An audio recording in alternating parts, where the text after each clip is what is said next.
Hello students, good morning. So NEET questions physicsல discuss பண்ணிட்டு இருக்கிறோம். ஏற்கனவே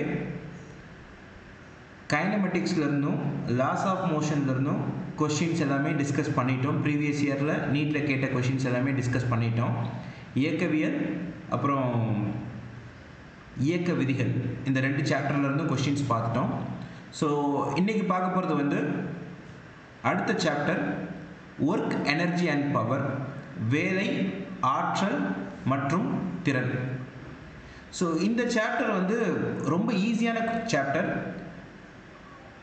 இதை பொறுத்த வரைக்கும் ஆக்சுவலாக ஃபார்முலாஸ்ன்னு எடுத்துக்கிட்டோம்னா ரொம்ப கம்மி தான். ஒர்க்குக்கு என்ன ஃபார்முலா, எனர்ஜிக்கு என்ன ஃபார்முலா, ஒர்க் அப்படிங்கிறது என்னென்ன ஃபார்மெட்லாம் இருக்குது, ஸோ ஆற்றலோட வேறு வேறு வடிவங்கள் என்ன, அப்புறம் அதோட ஒரு சில அப்ளிகேஷன்ஸ் எங்கெல்லாம் இருக்குது அப்படிங்கிறது தான் பார்க்க போகிறோம். ஓகே, ஸோ சம் சால்வ் பண்ணுறதுக்கு முன்னாடி ஃபஸ்ட்டு நம்ம பேசிக்காக இந்த லெசனில் ஞாபகம் வச்சுக்க வேண்டிய ஃபார்முலா என்ன அப்படிங்கிறத சொல்லிடலாம். ஃபஸ்ட்டு விஷயம் வந்து பார்த்திங்கன்னா ஒர்க் டன் அப்படிங்கிறது, வேலை அப்படிங்கிறது அடிப்படையில் என்ன ஃபார்முலா வரும். வேலை அப்படின்னா ஒரு விசையினால் ஒரு குறிப்பிட்ட தூரம் நகர்ந்திருக்கணும் ஒரு பொருள்.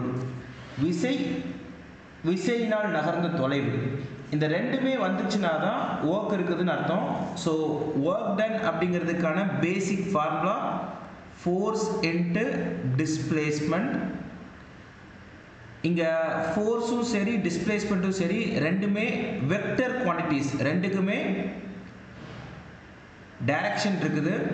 ஸோ டைரக்ஷன் அவங்க கொடுக்கல அப்படிங்கிற பட்சத்தில் நம்ம சிம்பிளாக என்ன பண்ணிக்கலாம், எஃப்ஐ டிஏ மல்டிப்ளை பண்ணிக்கலாம். டைரக்ஷன் கொடுத்துருந்தாங்க அப்படின்னா F vector dot D vector அப்படின்னு யூஸ் பண்ணணும், அல்லது எஃப் டி காஸ் தீட்டா. எஃப்க்கும் டிக்கும் இன்பிட்வீனில் ஒரு ஆங்கிள் கொடுத்துருந்தாங்க அப்படின்னா அந்த ஆங்கிள் எடுத்துக்கணும். ஏன்னா இங்கே நம்ம யூஸ் பண்ணுறது டாட் ப்ராடக்ட். டாட் ப்ராடக்ட் அப்படின்னா ஃபோர்ஸ் டிஸ்பிளேஸ்மெண்ட் இது ரெண்டுக்கும் டைரக்ஷன் இருக்குது. இந்த ரெண்டு வெக்டர் குவான்டிட்டிஸையே மல்டிப்ளை பண்ணும்போது எனக்கு கிடைக்கக்கூடிய ஒர்க் டன் வந்து ஸ்கேலர் குவான்டிட்டி. சரியா? ஸோ அப்போ ஃபஸ்ட்டு நம்ம தெரிஞ்சுக்க வேண்டிய formula F vector dot D vector அல்லது எஃப் டி காஸ் தீட்டா. இதுவே இந்த ஃபோர்ஸ் வந்து இந்த டிஸ்பிளேஸ்மெண்ட்டை பொறுத்து மாறிக்கிட்டே இருந்துச்சு அப்படின்னா இப்படி எடுத்துக்கணும். இதே ஃபார்முலாவை நம்ம எப்படி எடுத்துக்கணும், டிஃப்ரென்ஷியேஷன் யூஸ் பண்ணி சொல்ல தெரியணும். ஒரு சின்ன டிஸ்பிளேஸ்மெண்ட் மூவ் பண்ணுறதுக்கு எவ்வளவு ஃபோர்ஸ், எஃப் இன்டு டிஎக்ஸ், அது வந்து பார்த்தோம்னா எ ஸ்மால் ஒர்க் டன், ஒரு ஸ்மால் டிஸ்பிளேஸ்மெண்ட்டுக்கு பண்ண வேலை. So W is equal to integration of F dx.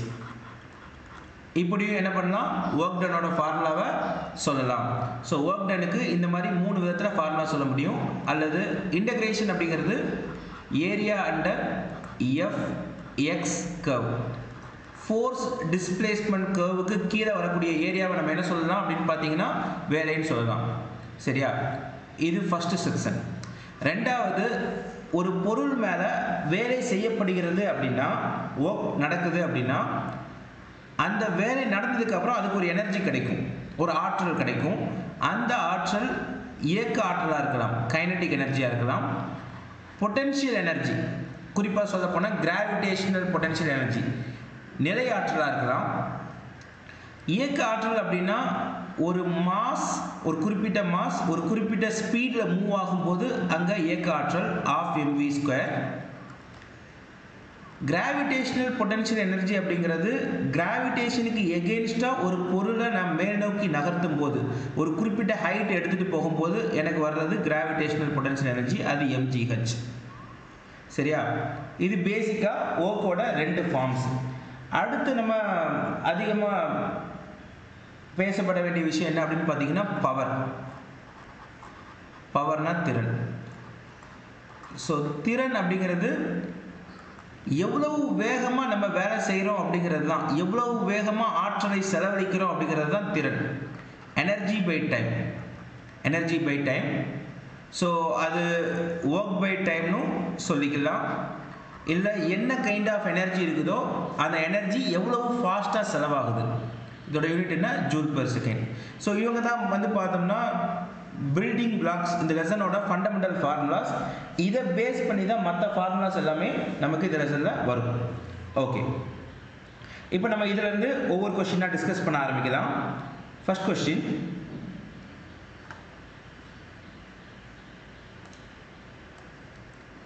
consider a drop of rainwater having mass 1 gram falling from a height of 1 kilometer. என்ன கொடுத்திருக்காங்க? consider a drop of rainwater, ஒரு மழை தண்ணி எவ்வளவு மாஸ் இருக்குது? 1 கிராம் மாஸ் இருக்கக்கூடிய ஒரு rain water 1 kilometre ஹைட்ல இருந்து கீழே விழுது அப்படின்னு கொடுத்திருக்காங்க. சரியா? 1 கிராம் நிறையுடைய மழை நீர், சரியா, 1 கிலோமீட்டர் உயரத்திலிருந்து கீழே விழுகிறது.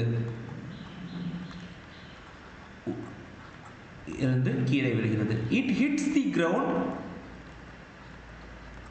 with the speed of 50 meter per second. கிரவுண்டை வந்து ரீச் பண்ணும்போது, ஸோ 1 கிலோமீட்டர் ஹைட்ல இருந்து ஒரு ரெயின் ட்ராப் வந்து கீழே விழுது. 1 கிலோமீட்டர் ஹைட். இதோட நிறை எவ்வளவு கொடுத்துருக்காங்க? மாஸ் வந்து 1 கிராம். அது தரையை வந்து சேரும் போது அதோட வேகம் வந்து 50 மீட்டர் பெர் செகண்ட்.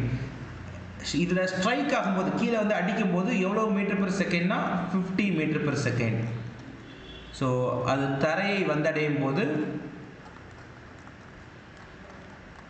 அதன் வேகம்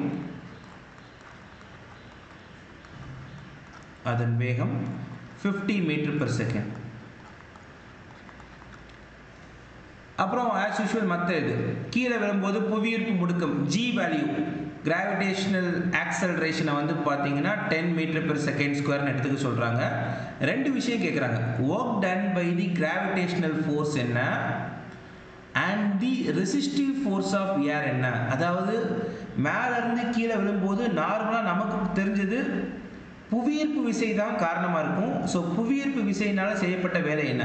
கிராவிடேஷனல் ஃபோர்ஸ்னால எவ்வளவு ஒர்க் நடந்திருக்குது? புவியீர்ப்பு விசையினால் செய்யப்பட்ட வேலை ஒன்று. ரெண்டாவது, இது ஒரு மாஸ் இல்லையா?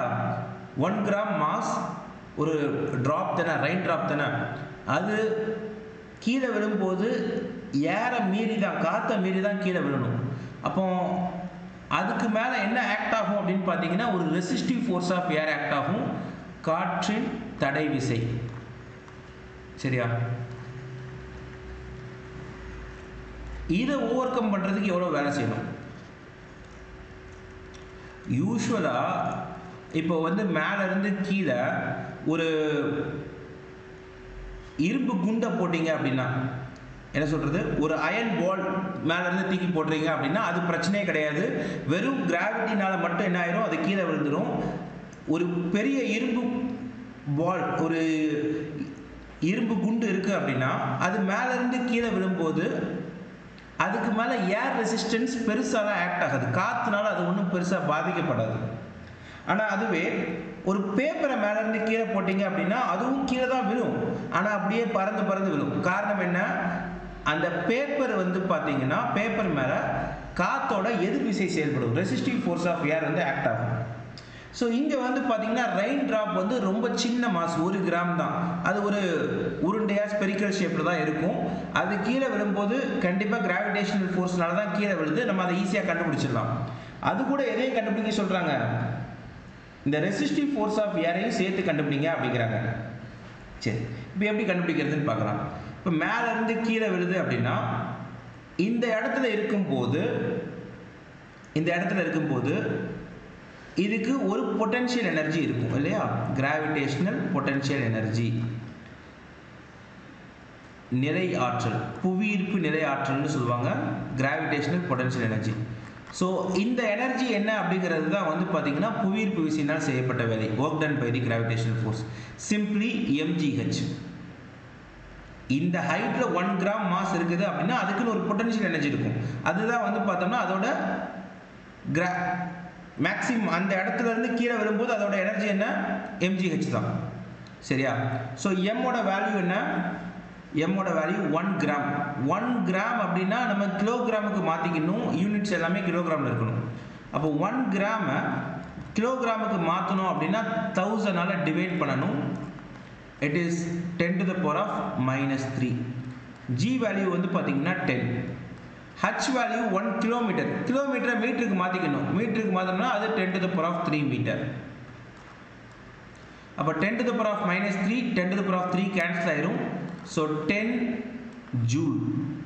10 ஜூல் இதுதான் என்ன work done by the gravitational force.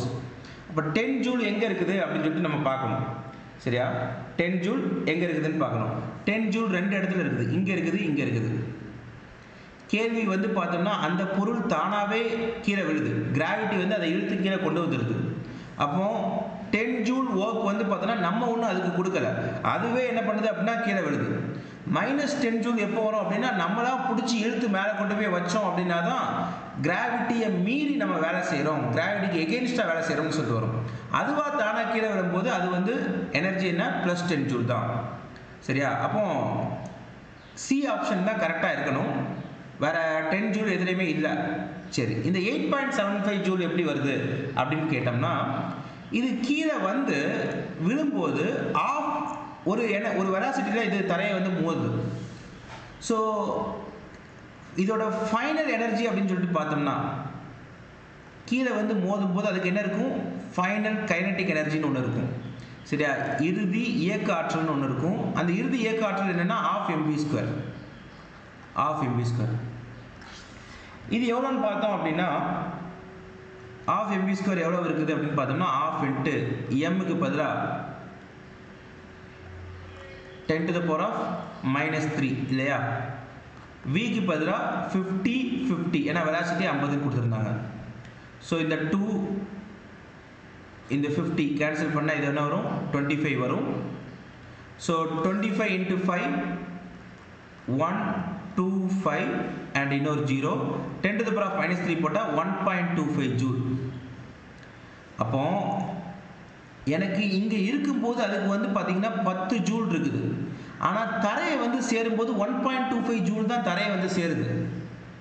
Conservation of energy principal என்ன சொல்லுது, ஆரம்பத்தில் என்ன எனர்ஜி இருக்குமோ அதே எனர்ஜி தான் இறுதி வரைக்கும் இருக்கணும்னு சொல்லுது தான் கன்சர்வேஷன் ஆஃப் எனர்ஜி. ஒரு சிஸ்டமில் இருக்கக்கூடிய மொத்த ஆற்றல் எப்பவுமே என்ன பண்ணாது அப்படின்னா மாறுபடாது. எனர்ஜியை நம்ம என்ன பண்ண முடியாது, புதுசாக கிரியேட் பண்ணவும் முடியாது, ஏற்கனவே இருந்த எனர்ஜியை டிஸ்ட்ராய் பண்ணவும் முடியாது. அப்போ 10 ஜூல் எனர்ஜியில் 1.25 ஜூல் எனர்ஜி தான் எனக்கு அதுக்கு கீழே வந்து விழும்போது கிடச்சிருக்குது. அப்போ பேலன்ஸ் இருக்கக்கூடிய எனர்ஜி தான் இந்த 10 ஜூலில் மிச்சம் இருக்கக்கூடிய இந்த 1.525 ஜூல் போக மிச்சம் இருந்த எனர்ஜி தான் எதுக்கு போயிருக்கும், இந்த ஏர் ரெசிஸ்டன்ஸுக்கு போயிருக்கும். So that is 8.75 joule. 8.75 joule. இப்போ இந்த பொருள் மேல இருந்து கீழே விழும்போது கிராவிட்டி கீழே பார்க்க ஆக்ட் ஆகிட்டு இருக்கும். அப்போ வந்து பார்த்தீங்கன்னா கிராவிடேஷனல் ஃபோர்ஸ் வந்து கீழே பார்க்க ஆக்ட் ஆகிட்டு இருக்கும். அது எந்த டைரக்ஷனில் போகுதோ அந்த டைரக்ஷன்லேயே WG ஆக்ட் ஆகிட்டு இருக்கும். ஸோ இங்கே நம்ம கண்டுபிடிச்சது work done by gravitational force. ஆனால் ரெசிஸ்டிவ் ஃபோர்ஸ் வந்து பார்த்தோன்னா எப்படி இருக்கும், அதை வந்து பார்த்தோன்னா மேலே பறக்க வைக்கிறது தான் ரெசிஸ்டிவ் ஃபோர்ஸ் ஆஃப் ஏர். காற்றோட விசை வந்து பார்த்தோன்னா FA வந்து எப்படி இருக்கும், பொருளோட திசைக்கு ஆப்போசிட் டைரக்ஷன் இருக்கும். So it will be 8.75 joule தான் நியூமரிக்கலாக. அந்த விசையோட அந்த ஒர்க் வந்து பார்த்தோம்னா அந்த ஃபோர்ஸ் வந்து எந்த டைரக்ஷனில் நடக்குது அப்படின்னு சொல்லிட்டு பார்த்தோம்னா, அந்த ஃபோர்ஸ் எந்த டைரக்ஷனில் நடக்குதுன்னு பார்த்தோம்னா அது அந்த பொருளோட இயக்கத்துக்கு ஆப்போசிட் டைரக்ஷனில் நடக்குது. So -8.75 joule. ஸோ ரொம்ப ஈஸியான கேள்வி இது. சரியா? ஏன் ப்ரீஃபாக சொல்கிறேன் அப்படின்னா இதை சிம்பிளாக ஃபார்முலா வச்சு ஈஸியாக போட்டுடலாம். பட் இந்த சுச்சுவேஷனை எவ்வளோ வேணாலும் காம்ப்ளிகேட் பண்ணி கொஷின் கேட்க முடியும். ஸோ திங்க் என்ன அப்படின்னா 1 கிராம் மாஸ் இருக்கக்கூடிய ஒரு பொருள் சம் ஹைட்டில் இருக்குது, அது ரெயின் ட்ராப்னு சொல்லியிருக்காங்க. அப்போ அதுக்கு கீழே விழும்போது அதுக்கு ஒரு கிராவிடேஷனல் பொட்டன்ஷியல் எனர்ஜினால தான் அது என்ன ஆகுது, கீழே விழுது. மேலே இருக்கும்போது அதுக்கு ஒரு நிறை ஆற்றல் இருக்கும். சரியா? இந்த நிறை ஆற்றல் தான் வந்து பார்த்தீங்கன்னா கிராவிடேஷனல் ஃபோர்ஸ்னால செய்யப்பட்ட வேலையாக இருக்கும். மேலேருந்து கீழே விழும்போது அதுக்கு கிடைக்கக்கூடிய வேலை வந்து பார்த்தோன்னா இந்த mgh தான். ஒன்று, மேலேருந்து கீழே விழும்போது அதோட நிறை ஆற்றல் கொஞ்சம் கொஞ்சமாக குறைஞ்சிக்கிட்டே வரும். பொட்டன்ஷியல் எனர்ஜி கொஞ்சம் கொஞ்சமாக குறைஞ்சிக்கிட்டே வரும். ஏன் கொஞ்சம் கொஞ்சமாக குறைஞ்சிக்கிட்டே வருது அப்படின்னா இந்த பொட்டன்ஷியல் எனர்ஜி தான் அதுக்கு ஸ்பீடாக மாறுது, கைனெட்டிக் எனர்ஜியாக மாறுது. அப்போ கீழே வர வர வர அதுக்கு இயக்க ஆற்றல் கொஞ்சம் கொஞ்சமாக கூடிக்கிட்டே போகும், கைனெட்டிக் எனர்ஜி கொஞ்சம் கொஞ்சமாக கூடிக்கிட்டே போகும். சரியா? ஸோ இது மேலேருந்து கீழே விழும்போது எந்த விதமான தடையையும் எதிர்கொள்ளவில்லை எனில், எந்த விதமான ரெசிஸ்டிவ் ஃபோர்ஸையும் எதிர்கொள்ளலை அப்படின்னா கீழே வந்து விழும்போது மேலே இருக்கும்போது என்ன எனர்ஜி இருந்துச்சோ அதே எனர்ஜி தான் கீழே வந்து விழும்போது இருக்கும். ஸோ 10 ஜூல் இருக்குதுன்னா கீழே வந்து விழும்போது 10 ஜூல் தான் இருக்கும். ஆனால் நமக்கு கீழே வந்து விழும்போது வேகம் கொடுத்துருக்காங்க, அதை வச்சு கீழே வந்து விழும்போது எவ்வளோ எனர்ஜின்னு பார்த்தோம்னா 1.25 ஜூல் தான். அப்போ மிச்சம் இருக்கக்கூடிய மறைஞ்ச எனர்ஜி, மிச்சம் காணாமல் போன எனர்ஜி எதுக்காக காணாமல் போயிருக்கும்? ஏர் ரெசிஸ்டன்ஸை ஓவர் கம் பண்ணுறதுக்காக அந்த எனர்ஜி போயிருக்கும். சரியா? இதுதான் இந்த கேள்விக்கான பதில். அப்போ ஆன்சர் என்ன? 10 ஜூல் அப்படிங்கிறது work done by the gravitational force, புவியீர்ப்பு விசையினால் செய்யப்பட்ட வேலை.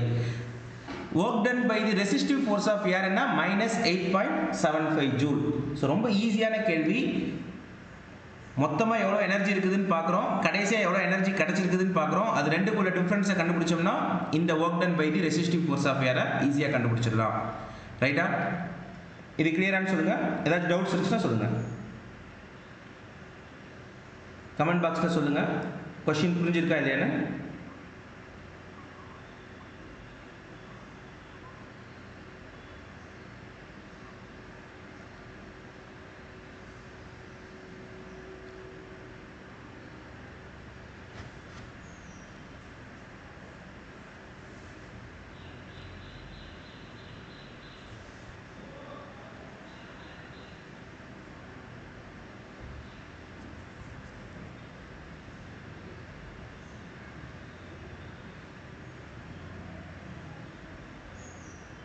ஓகே, ஸோ எல்லாருமே கிளியர்னு போட்டிருக்கீங்க.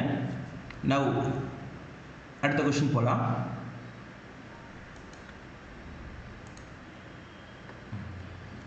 அடுத்த கேள்வி, a particle of mass 10 gram moves along a circle of radius 6.4 centimeter with constant tangential acceleration.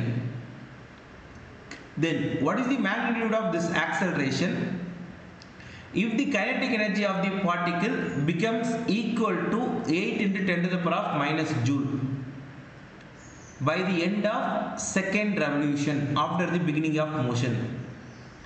So கேள்வி ரொம்ப எளிமையான கேள்வி தான். ஒரு பார்ட்டிகிள் இருக்குது, அதுக்கு மாஸ் வந்து பார்த்தோம்னா 10 கிராம் கொடுத்துருக்காங்க. ஸோ 10 கிராம் நிறையுடைய ஒரு பொருள், சரியா? 10 கிராம் நிறையுடைய ஒரு பொருள், சரியா? 6.4 சென்டிமீட்டர் ரேடியஸ் இருக்கக்கூடிய ஒரு சர்க்கிளில் 6.4 சென்டிமீட்டர் ஆரமுடைய ஒரு வட்டத்தில், சரியா, சீரான தொடுகோட்டு முடுக்கத்துடன் டான்ஜென்ஷியல் ஆக்சலரேஷன் அதில் இருக்குதுன்னு சொல்லியிருக்காங்க. தொடுகோட்டு முடுக்கத்துடன் சுற்றி வருகிறது.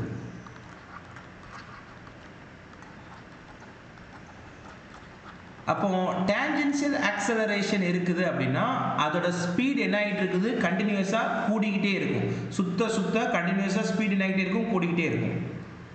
இப்போ என்ன சொல்கிறாங்கன்னா, what is the magnitude of this acceleration? அதாவது இந்த தொடுகோட்டு முடுக்கத்தோட மதிப்பு என்னன்னு கேட்குறாங்க. ஆக்சலரேஷனோட வேல்யூ என்னன்னு கேட்குறாங்க. ஏடி என்னன்னு கேட்குறாங்க. அதுக்கு அவங்க என்ன இன்ஃபர்மேஷன் கொடுத்துருக்காங்க? அந்த பார்ட்டிகிளோட கைனடிக் எனர்ஜி வந்து பார்த்தீங்கன்னா ஆஃப்டர் செகண்ட் ரெவல்யூஷன், அதாவது இரண்டாவது சுற்றிற்கு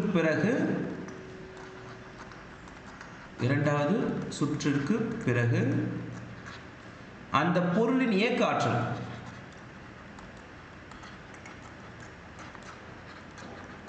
அந்த பொருளின் இயக்க ஆற்றல் 8 into 10 to the power of minus joule அப்படின்னு கொடுத்துருக்காங்க. மைனஸ் ஜூல் எனில் அந்த முடுக்கத்தின் மதிப்பு என்ன? இதான் கேள்வி. ஸோ ரொம்ப ஈஸியான கேள்வி தான். சிச்சுவேஷன் பார்க்குறதுக்கு தான் கொஞ்சம் லென்த்தியாக இருக்க மாதிரி தெரியும், பட் ரொம்ப சிம்பிளான ஒரு கொஷின். இது எப்படி போடலாம்? அவங்களே கொடுத்துருக்காங்க, ஒரு பார்ட்டிகிள் வந்து எப்படி மூவ் ஆகுது?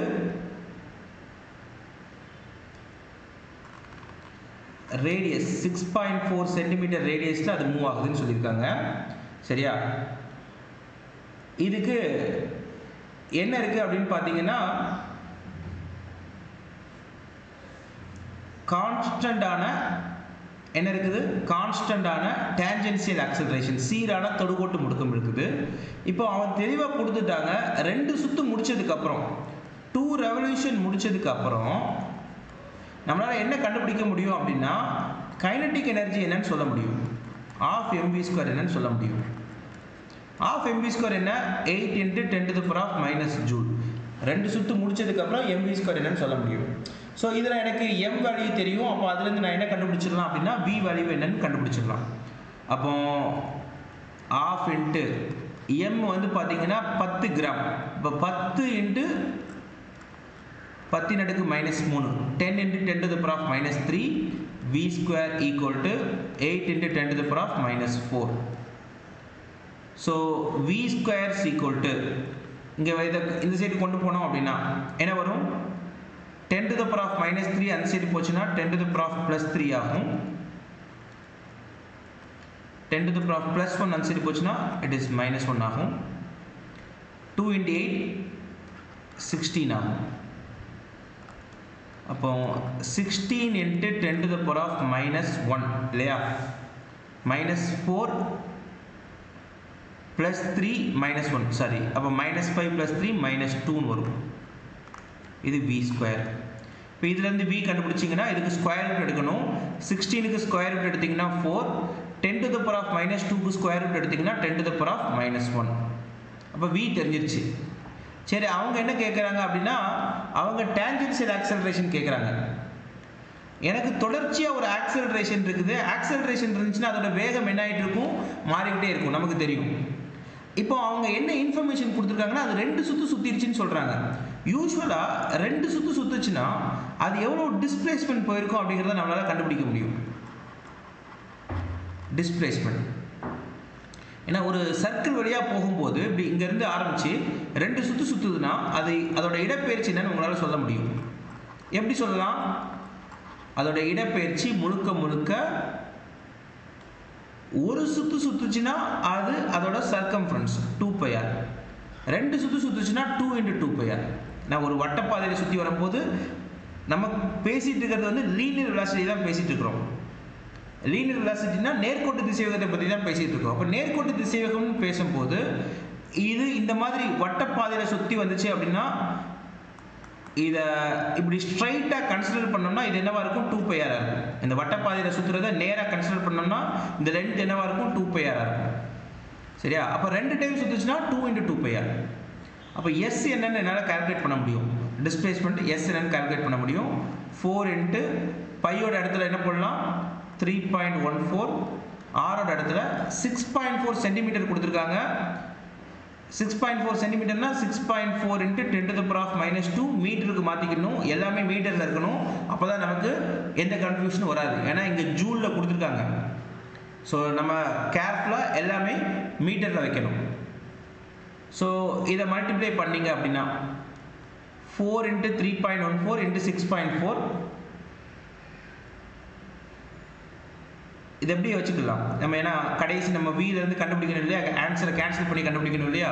இப்போ எனக்கு வி இருக்குது, எஸ் இருக்குது, ஆக்சலரேஷன் கண்டுபிடிக்கணும். வெலாசிட்டி இது என்ன வெலாசிட்டி, கண்டிப்பாக 2 ரெவல்யூஷனுக்கு அப்புறம் தானே. அப்போ ஃபைனல் வெலாசிட்டி அதை கன்சிடர் பண்ணிக்கலாம். இனிஷியல் வெலாசிட்டியை நம்ம என்ன எடுத்துக்கலாம், 0ன்னு எடுத்துக்கலாம். இனிஷியல் வெலாசிட்டியை 0ன்னு எடுத்துக்கோங்க, தொடக்க திசை வேகத்தை. ஏன்னா வட்டப்பாதையில் தானே சுற்றி வருது, இங்கேருந்து ஸ்டார்ட் பண்ணுதுன்னு எடுத்துக்கிட்டோம்னா இனிஷியல் வெலாசிட்டி 0 தான். ஸோ ஃபைனல் வெலாசிட்டி வந்து பார்த்தீங்கன்னா 4 × 10⁻⁻1 which is 0.4 m/s. எஸ் வந்து பார்த்தீங்கன்னா இங்கே இருக்குது, இன்ஃபர்மேஷன் இருக்குது, 4 × something இருக்குது. ஸோ யூ தெரியும், வி தெரியும், எஸ் கேட்குறாங்க அப்படின்னா நம்ம என்ன ஃபார்முலா யூஸ் பண்ணலாம், v² - u² = 2as இந்த லாஜிக்கை யூஸ் பண்ணணும். அப்போ யூக்கு பதிலாக 0 போட்டுட்டோம் அப்படின்னா s is a = a தானே வேணும், a = v² / 2a. இப்போ vங்கிற இடத்துல என்ன பண்ணலாம், 0.4 × 0.4 2 × சரி ஏ தானே வேணும். s is equal to v square by sorry a is equal to v square by 2s. so s ஓட பிளேஸ்ல என்ன போட்டுக்கலாம் 4 into 3.14 3 னே வச்சுக்கோங்களேன். இது 6.4 6 னு வச்சுக்கலாம். அப்ராக்சிமேட்டா கால்குலேட் பண்ணிட்டு தென் அதுல இருந்து இதோட மேட்ச் பண்ணலாம். ஸோ அப்படி மேட்ச் பண்ணீங்க அப்படின்னா இந்த 4 கேன்சல் ஆகிட்டு என்ன வரும் 0.1 னு வரும். இது 2 3s are 6 6 6 are 36 2 3s are 6 6 6 are 36. So 36 ன்னு பார்த்தீங்க அப்படின்னா இது 6.5 ன்னு இருக்குது. 6. ஆக்சுவலாக 4 இருக்குது இல்லையா. அப்போ இதே நீங்க என்ன கன்சிடர் பண்ணிக்கலாம் அப்படின்னா 6.4 2 3s are 6 6 into 6.4 அப்ராக்சிமேட்லி அதை என்ன கன்சிடர் பண்ணிக்கலாம் 14 கன்சிடர் பண்ணிக்கலாம். ஸோ 0.1 into 0.4 by 40 அப்படின்னு சொல்லிட்டு இருக்குது. ஒரு 10 to the power of -2 வேற இருக்குது. அது மேலே போச்சுன்னா 10 to the power of +2. சரியா, இங்கே ஒரு 10 to the power of -2 கீழே இருக்கும், மேலே போச்சுன்னா 10 to the power of +2. அப்போ கால்குலேஷன் போட்டிங்க அப்படின்னா இது ஒரு 0.1 இது ஒரு 0.4 10 to the power of +2 ஓட மல்டிப்ளை பண்ணிங்கன்னா it will be 4 by 40 அப்படிங்கிறது அப்ராக்சிமேட்லி 0.1 எக்ஸாக்ட் நம்பரில் approximately 0.1 metre per second square. இதான் ஆன்சர். ஸோ இங்கே நீங்கள் ரஃபாக தான் நான் சொல்கிறேன். 2 into 4 இந்த 4 இந்த 0.4 கேன்சல் ஆயிரும். 2 3s are 6 6 6 are 36 ன்னு வரும். ஆனால் எனக்கு 6.4 இருக்கிறதால நான் 36 என்ன கன்சிடர் பண்ணிக்க முடியும் 14 என்னால் அசியூம் பண்ணிக்க முடியும். ஸோ அப்படி அசியூம் பண்ணிட்டேன்னா என்னால் ரெண்டையும் ஈஸியாக கேன்சல் பண்ணிடலாம். இந்த கொஸ்டின் கிளியரானு சொல்லுங்க பார்க்கலாம். ஸோ ஆன்சர் வந்து பார்த்தீங்கன்னா ஃபஸ்ட்டு நம்ம என்ன பண்ணுறோம் கைனடிக் எனர்ஜியை வச்சுக்கிட்டு ஃபைனல் வெலாசிட்டி கண்டுபிடிக்கிறோம். 2 ரெவல்யூஷன் அப்படிங்கிற லாஜிக்கை வச்சுக்கிட்டு டிஸ்பிளேஸ்மெண்ட்டை கண்டுபிடிக்கிறோம். தென் வெலாசிட்டி டிஸ்பிளேஸ்மெண்ட்டுக்குள்ள ரிலேஷன்ஷிப்பை வச்சுக்கிட்டு ஆக்சலரேஷன் கண்டுபிடிக்கிறோம். இயக்க ஆற்றலை வச்சுக்கிட்டு இறுதி திசைவேகம் கண்டுபிடிக்கிறோம். 2 சுற்றுகள் அப்படிங்கிறதால அதை வச்சுக்கிட்டு இடப்பெயர்ச்சி கண்டுபிடிக்கிறோம். இடப்பெயர்ச்சி திசைவேகம் முடுக்கம் இதுக்குள்ள ரிலேஷன்ஷிப்பை வச்சுக்கிட்டு முடுக்கம் என்னன்னு கண்டுபிடிக்கிறோம்.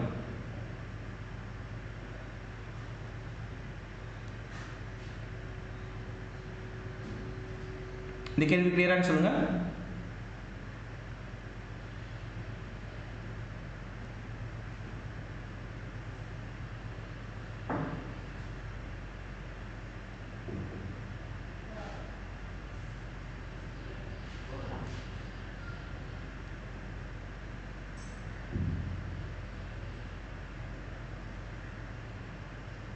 Okay fine clear. எல்லாருக்குமே புரிஞ்சது இல்லையா? சரி, அடுத்த கேள்வி போகலாம்.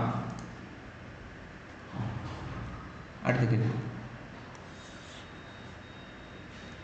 A bullet of mass 10 gram leaves a rifle at an initial velocity of 1000 meter per second and strikes the earth at the same level with a velocity of 500 meter per second. ஒரு bullet இருக்குது. அந்த புல்லட்டோட mass வந்து பார்த்தீங்கன்னா 10 gram.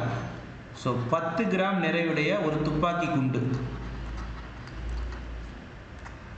ஒரு குண்டு எதிலிருந்து புறப்படுது அப்படின்னு பார்த்தீங்கன்னா 1000 மீட்டர் பெர் செகண்ட் என்ற தொடக்க திசை வேகத்தில் துப்பாக்கியிலிருந்து வெளிப்பட்டு ஒரு ரைஃபிலிருந்து வெளிப்பட்டு என்ன ஆகுது பூமியை மோதுது.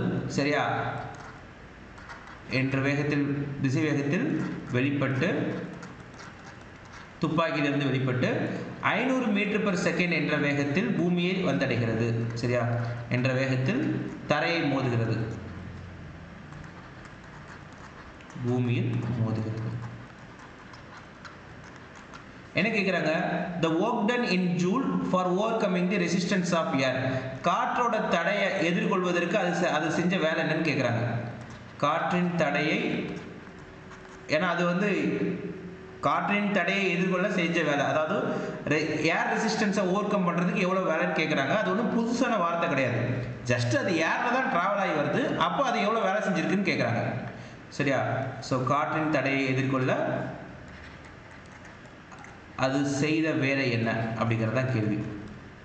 ஒன்றுமே இல்லை, இனிஷியலாக என்ன வெலாசிட்டி இருக்குது v இனிஷியல் அதாவது u ன்னு வச்சுக்கலாம் 1000 மீட்டர் பெர் செகண்ட். அதே ஸ்பீடில் ட்ராவல் பண்ணுது இல்லை, வர வர என்ன ஆயிடுது, ஸ்பீடு குறைஞ்சிருது, v ஃபைனல் வந்துடுது, அது 500 மீட்டர் பெர் செகண்ட். ஏன் குறைஞ்சிது, ட்ராவல் பண்ணும்போது அது எனர்ஜியை இழந்திருக்கும். ஏன் இழக்கணும், காற்றோட ரெசிஸ்டன்ஸை எதிர்கொள்றதுக்கு தான் இழக்கணும். ஏன்னா ஏரில் தான் ட்ராவல் ஆகி வருது, அதனால தான் அதோட ஸ்பீடு என்ன ஆகுது, குறையுது. அப்போ எவ்வளவு ஆற்றல் குறைஞ்சிருக்குது அப்படின்னு பார்த்துட்டிங்கன்னா முடிஞ்சு போச்சு. ஸோ லாஸ் இன் எனர்ஜி பார்க்கணும். எனர்ஜி மீன்ஸ் இங்கே லாஸ் இன் கைனடிக் எனர்ஜி பார்க்கணும்.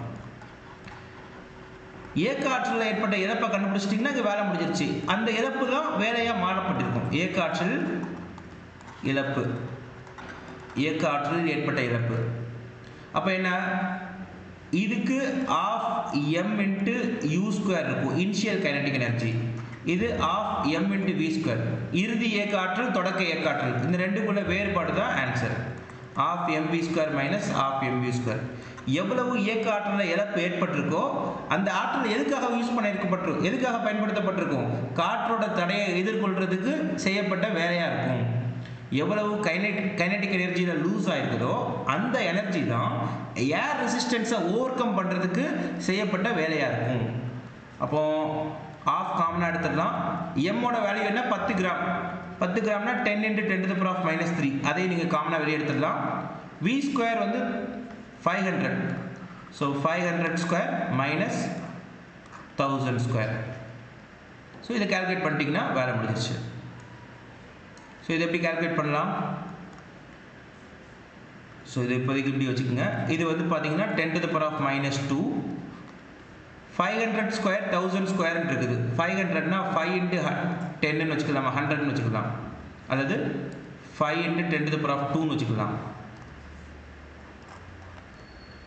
10⁻² the whole square minus 1000 ஸ்கொயரை 10 × 10⁻² the whole squareன்னு வச்சுக்கலாம்.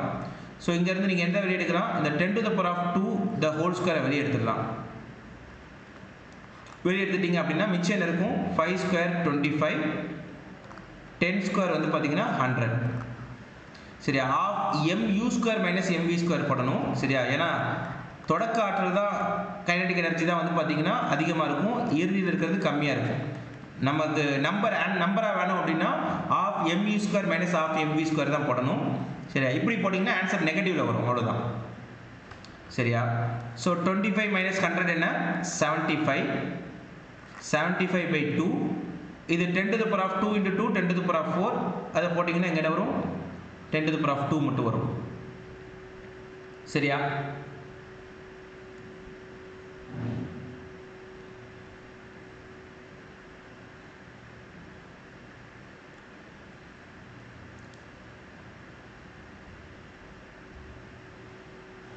ஸோ 75/2 வந்து பார்த்தீங்கன்னா இட் இஸ் 37.5. ஸோ 37.5ஓட 100 மல்டிப்ளை பண்ணிங்க அப்படின்னா 3750 joule. So answer is 3750 joule. ரொம்ப ஈஸியான கேள்வி. வெலாசிட்டி குறைஞ்சிருக்குது அப்படின்னா கைனடிக் எனர்ஜியில் லாஸ் நடந்திருக்குது. அந்த லாஸ் தான் செய்யப்பட்ட வேலையாக இருக்கும். சரியா, அது எதுக்கு செஞ்சுருக்காங்க அப்படிங்கிறத எக்ஸ்ட்ரா ஒரு இன்ஃபர்மேஷனோட கொடுத்துருக்காங்க, அவ்வளோதான்.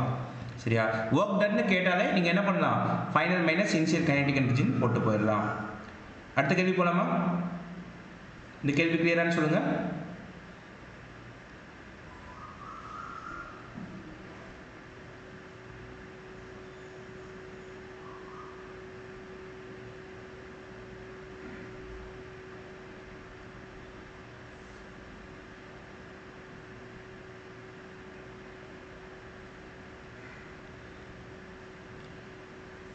குயிக்காக சாட் பாக்ஸில் சொல்லுங்கள் பார்க்கலாம்.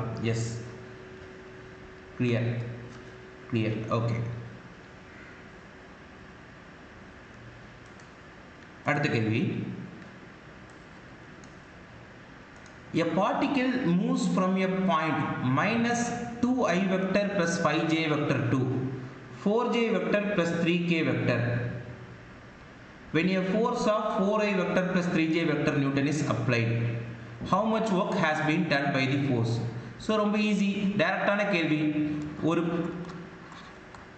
ஒரு துகள் வந்து பார்த்தீங்கன்னா -2i vector plus 5j vector அப்படிங்கிற பொசிஷன்ல இருந்து மைனஸ் டூ ஐ வெக்டர் ப்ளஸ் 5j வெக்டர் என்ற புள்ளியிலிருந்து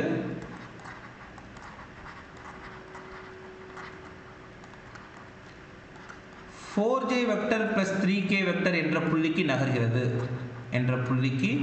நகர்கிறது. எதனால் நகர்கிறது?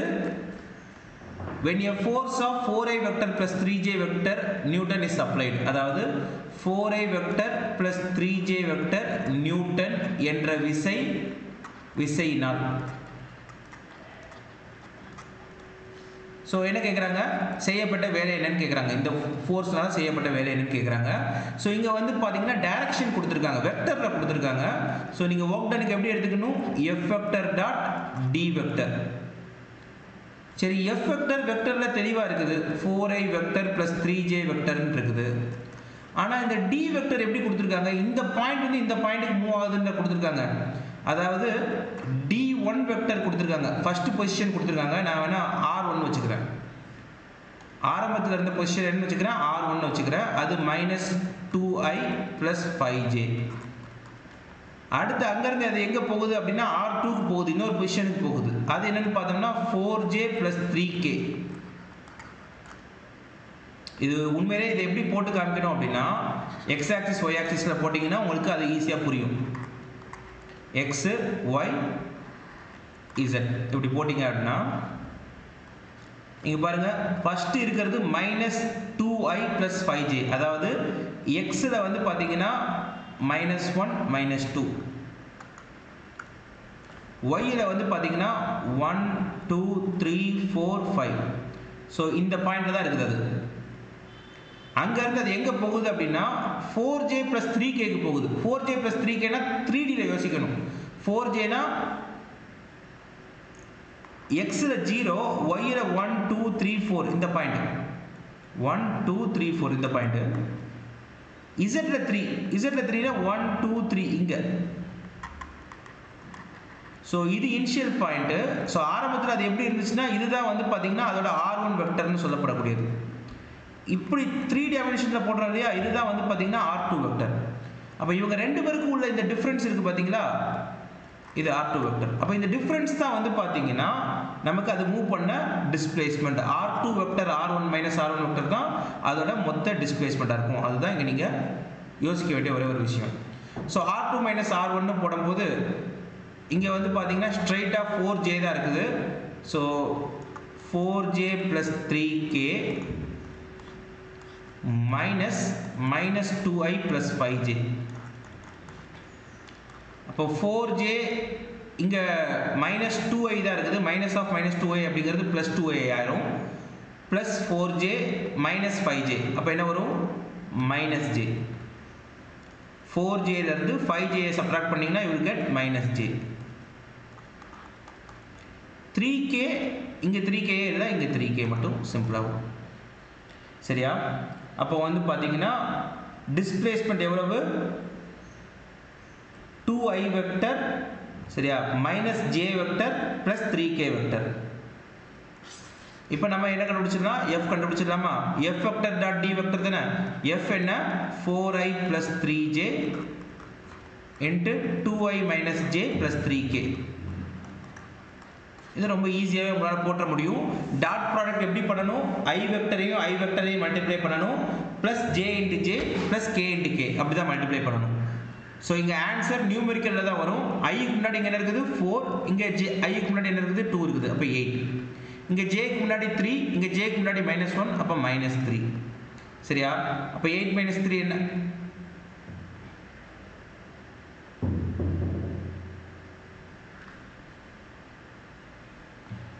8 மைனஸ் 3 5 ஜூல். அவ்வளோதான். இந்த கேள்வி புரிஞ்சுதான்னு சொல்லுங்க.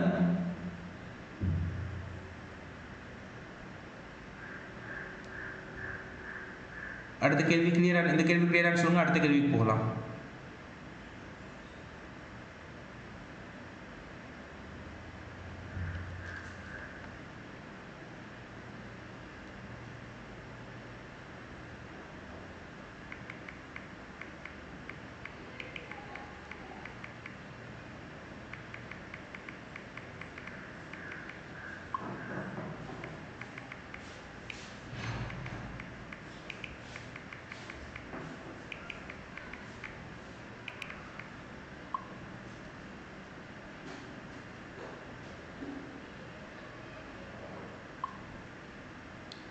ஓகே ஓகே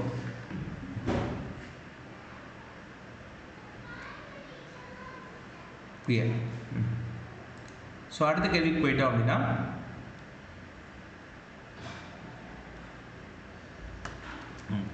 அடுத்ததும் அதே மாதிரியான ஒரு கேள்வி தான். A uniform force of 3i vector plus j vector Newton acts on a particle of mass 2 kg. Hence the particle is displaced from 2i vector plus k vector to 4i vector plus 3j vector minus k vector. So அதே கேள்வி தான், number மட்டும் தான் மாற்றிருக்கிறாங்க. So ஒரு விசை செயல்படுத்தப்படுகிறது, தமிழில் எழுதல, ஏன்னா சேம் கொஸ்டின் தான், நீங்கள் புரிஞ்சுக்க முடியும். எஃப் என்ன கொடுத்துருக்காங்க, 3i vector plus J vector அப்படிங்கிற ஃபோர்ஸு ஒரு பொருள் மேலே ஆக்ட் ஆகுது. அந்த பொருளோட மாஸ் கொடுத்துருக்காங்க, அது 2 kg. அதனால அந்த பார்ட்டிகல் எங்கேருந்து எங்கே மூவ் ஆகுது அப்படின்னு பார்த்தீங்கன்னா அதோட initial position 2i vector plus K vector, final position வந்து பார்த்தீங்கன்னா 4i vector plus 3j minus K vector. சரியா? இப்போ ஒர்க் டன் என்னன்னு கேட்குறாங்க. ஆஸ் யூஷுவல் நீங்கள் என்ன போட்டுக்கலாம், F is equal to F, W is equal to F vector dot D vector. F vector வந்து 3i vector plus j vector. D வெக்டர்ங்கிறது என்ன, R2 minus R1, இது ரெண்டுக்குள்ள டிஃப்ரென்ஸ். இப்போ 4i minus 2i, it is 2i. 3j இங்கே 3 இல்லை, so இங்கே வெறும் 3j மட்டும்தான் வரும்.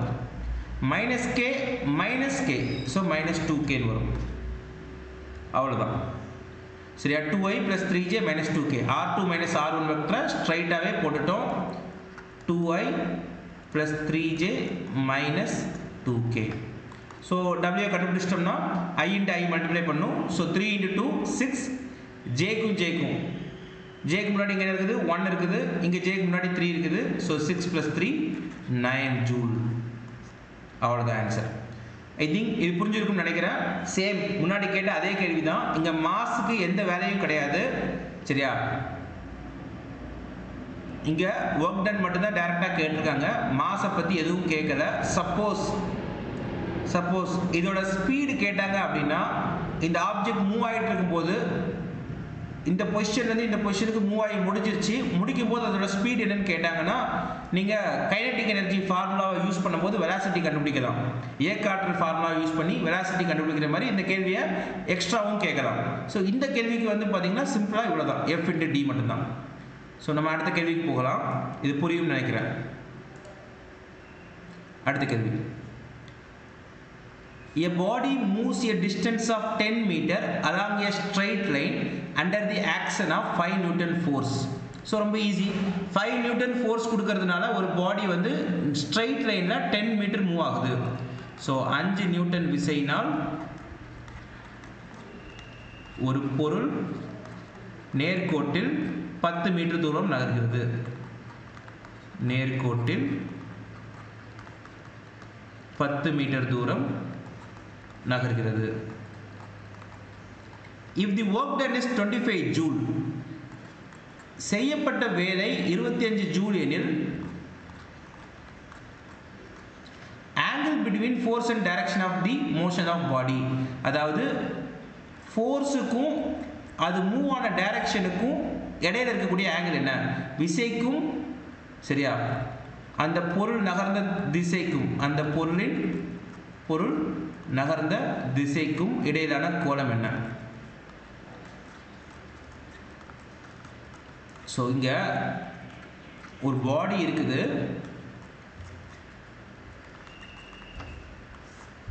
அந்த பாடி வந்து ஒரு 5 நியூட்டன் ஃபோர்ஸ் கொடுக்கறதுனால ஸ்ட்ரைட் லைனில் 10 மீட்டர் மூவ் ஆகுதுன்னு கொடுத்துருக்காங்க. பட் இங்கே எங்கேயுமே இந்த 5 நியூட்டனை நான் ஹரிசாண்டலாக தான் கொடுக்குறேன்னு சொல்லலை. 5 நியூட்டன் எப்படி வேணாலும் இருக்கலாம். சரியா? அப்புறம் அவங்க கேள்வி கேட்கும்போது தான் நமக்கு புரியுது, என்ன புரியுது, 10 மீட்டர் நகர்ந்துருச்சு, செய்யப்பட்ட வேலை வந்து 25 ஜூல். சரியா? அப்படின்னா ஃபோர்ஸுக்கும் அது மூவ் ஆன டைரக்ஷன் எங்க, இதுதான் மூவ் ஆன டைரக்ஷன், இதுக்கும் ஃபோர்ஸுக்கும் இன்பிட்வீன் இருக்கக்கூடிய ஆங்கிள் என்னன்னு கேட்குறாங்க. அப்போ ஃபோர்ஸை ஸ்ட்ரைட்டாக கொடுத்தா அந்த கேள்வியே எழாது. ஸ்ட்ரைட்டாக கொடுத்தா ஆங்கிள் 0ன்னு வந்துடும். ஏதோ ஒரு ஆங்கிளில் கொடுத்துருக்காங்க. சரியா? 5 நியூட்டன். இன்னுமே நீங்கள் யோசிக்கலாம், இங்கேயே டேரெக்டாக கொடுத்துருக்காங்க 5 நியூட்டன் கொடுத்துருக்காங்க, 10 மீட்டர் தூரம் போயிருக்குதுன்னு சொல்கிறாங்க. ஸ்ட்ரைட்டாக போயிருந்தா 50 ஜூல் வேலை நடந்திருக்கும், ஸ்ட்ரைட்டாக போயிருந்தா 50 ஜூல் வேலை நடந்திருக்கும். ஆனால் இங்கே வந்து பார்த்தீங்கன்னா 25 ஜூல் தான் நடந்திருக்குது. அப்போ ஸ்ட்ரைட்டாக அந்த ஃபோர்ஸை கொடுக்கல, அதை வந்து ஒரு ஆங்கிளில் கொடுத்துருக்காங்க. என்ன ஆங்கிளில் கொடுத்துருக்காங்க அப்படிங்கிறது தான் கேள்வியாக இருக்குது, தீட்டா.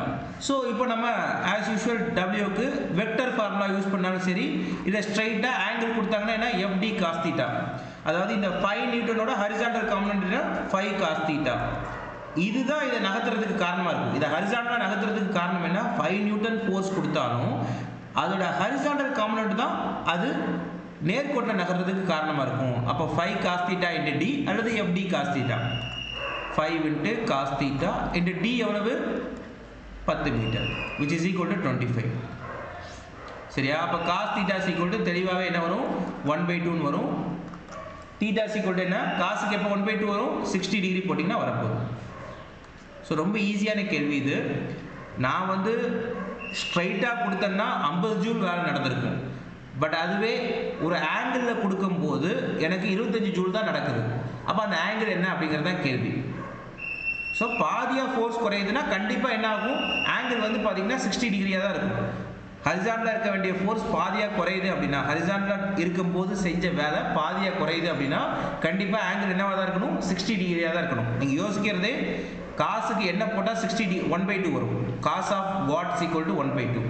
அப்போ cos of 60 is equal to 1/2. அப்போ ஆன்சர் என்ன, 60 டிகிரி. அவ்வளோதான் இந்த கேள்விக்கான பதில். ஸோ இது புரிஞ்சுதான்னு சொல்லுங்கள்.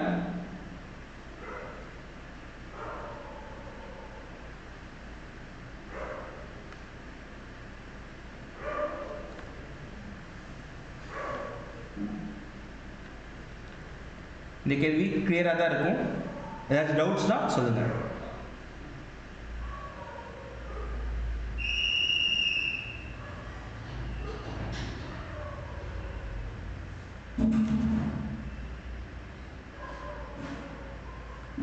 Okay, clear clear.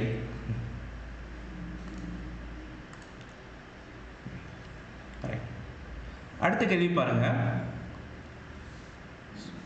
A body constrained to move in y direction is subjected to a force given by F vector is equal to minus 2i vector plus 15j vector plus 6k vector.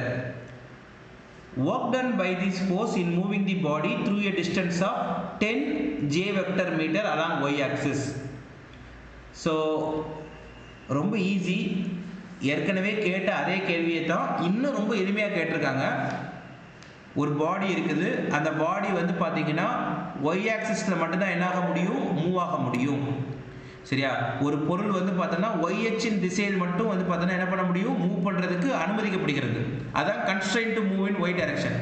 என்ன force கொடுக்குறோம் அதுக்கு, F is equal to, அது F எப்படி வேணாலும் இருக்கலாம், இப்படி தான் இருக்கணும் இல்லை, எஃப் எந்த டைரக்ஷன் வேணாலும் இருக்குன்னா நம்ம எஃப் எப்படி கொடுக்குறோம், minus 2i vector plus 15j vector plus 6k vector. இப்படி கொடுக்குற ஃபோர்ஸு அது எப்படி போகணும், ஆனால் அது ஒய் டைரக்ஷனில் தான் போகணும். அப்படி போகும்போது அது எவ்வளோ தூரம் போகுது, அது நகர்ந்த டிஸ்பிளேஸ்மெண்ட் வந்து பார்த்தீங்கன்னா 10j வெக்டர். ஸோ எஃப் வெக்டரையும் டி வெக்டரையும் ஸ்ட்ரைட்டாகவே கொடுத்துட்டாங்க. இதில் வந்து பேசுறதுக்கு ஒன்றுமே இல்லை, டபிள்யூ கேட்குறாங்க. So F vector dot D vector போட்டு போய்கிட்டே இருக்கலாம். அதில் இங்கே 10j மட்டும்தான் இருக்குது. அப்போ இங்கே 15 மட்டும்தான் ரோல் ப்ளே பண்ணும். இந்த ஜேக்கு முன்னாடி இருக்கக்கூடிய 15 தான் என்ன, ஒய்க்கு மூவ் பண்ணுறதுக்கு காரணமாக இருக்கக்கூடிய. அப்போ இது 15ஐயும் 10ஐயும் மல்டிப்ளை பண்ணிட்டீங்கன்னா உங்களுக்கு ஆன்சர் கிடச்சிடும், 150 ஜூல். இது ரெண்டையும் மல்டிப்ளை பண்ணணும். ஐ கேக்கு வேலை இல்லை, ஏன்னா ஜேல மட்டும் தான் நகருது. ஸோ மல்டிப்ளை பண்ணிங்கனாலும் இந்த ஜேக்கு முன்னாடி இருக்கக்கூடிய 15, இந்த ஜேக்கு முன்னாடி இருக்கக்கூடிய 10, ரெண்டையும் மல்டிப்ளை பண்ணிட்டீங்கன்னா 150 ஜூல் ஈஸியாக கிடச்சிடும். சரியா? ஸோ இதையும் தமிழில் எழுதுகிற புரிஞ்சிருக்கும்னு நினைக்கிறேன். ஒரு பொருள் வந்து பார்த்தீங்கன்னா எஃப் என்ற விசையினால் ஒய்ஹெச்சில் மட்டும் நகர்வதற்கு அனுமதிக்கப்படுகிறது. சரியா? அந்த பொருள் ஒய்ஹெச்சில் 10j வெக்டர் என்ற தொலைவிற்கு நகர்ந்தால் அதன் செய்யப்பட்ட வேலை என்ன, அவ்வளோதான் கேள்வி. So F vector D vector தெளிவாக இருக்குது, ஸ்ட்ரைட்டாகவே கண்டுபிடிச்சிடலாம். இந்த கேள்வியும் புரிஞ்சிருக்கும்னு நினைக்கிறேன். நம்ம அடுத்த கேள்விக்கு போகலாம்.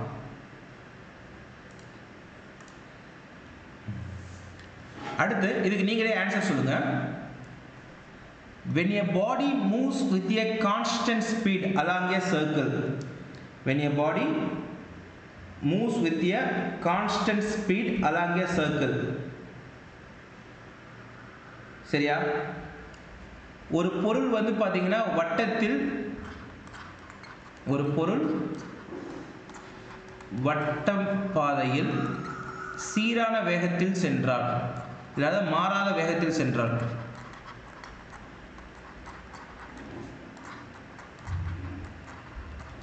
ஆப்ஷன் என்னன்னு கேட்குறாங்க.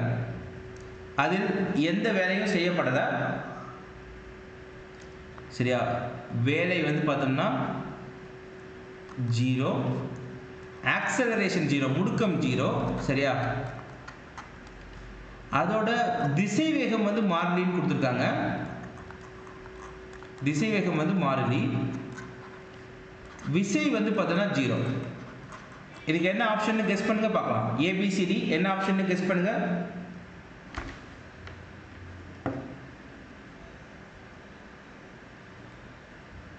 ஒரு பொருள் வந்து பார்த்தீங்கன்னா சர்க்குலர் பாத்தில் மூவ் ஆகுது, பட் அதோட ஸ்பீடு வந்து பார்த்தீங்கன்னா யூனிஃபார்மாக இருக்குது, ஒரே ஸ்பீடில் போய்கிட்டு இருக்குது அப்படின்னா, ஒரே ஸ்பீடில் போய்கிட்டு இருக்குது அப்படின்னா,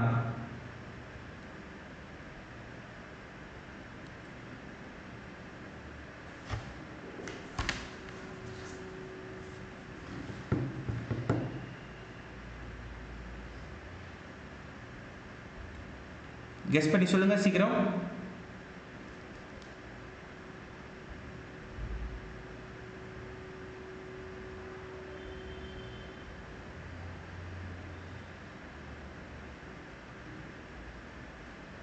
ஏ.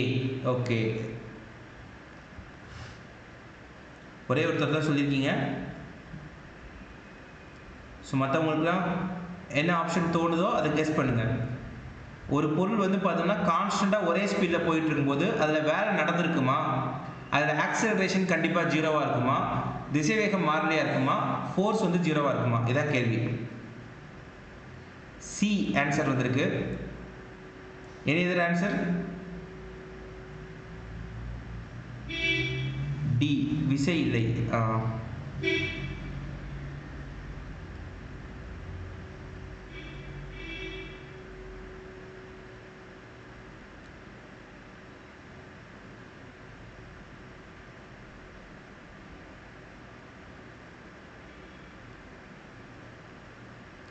ஓகே, எல்லாருமே கெஸ் பண்ணுங்க. ரொம்ப ஈஸியான சிச்சுவேஷன் தான், உங்களுக்கு முடிஞ்ச ஆன்சரை கெஸ் பண்ணுங்க.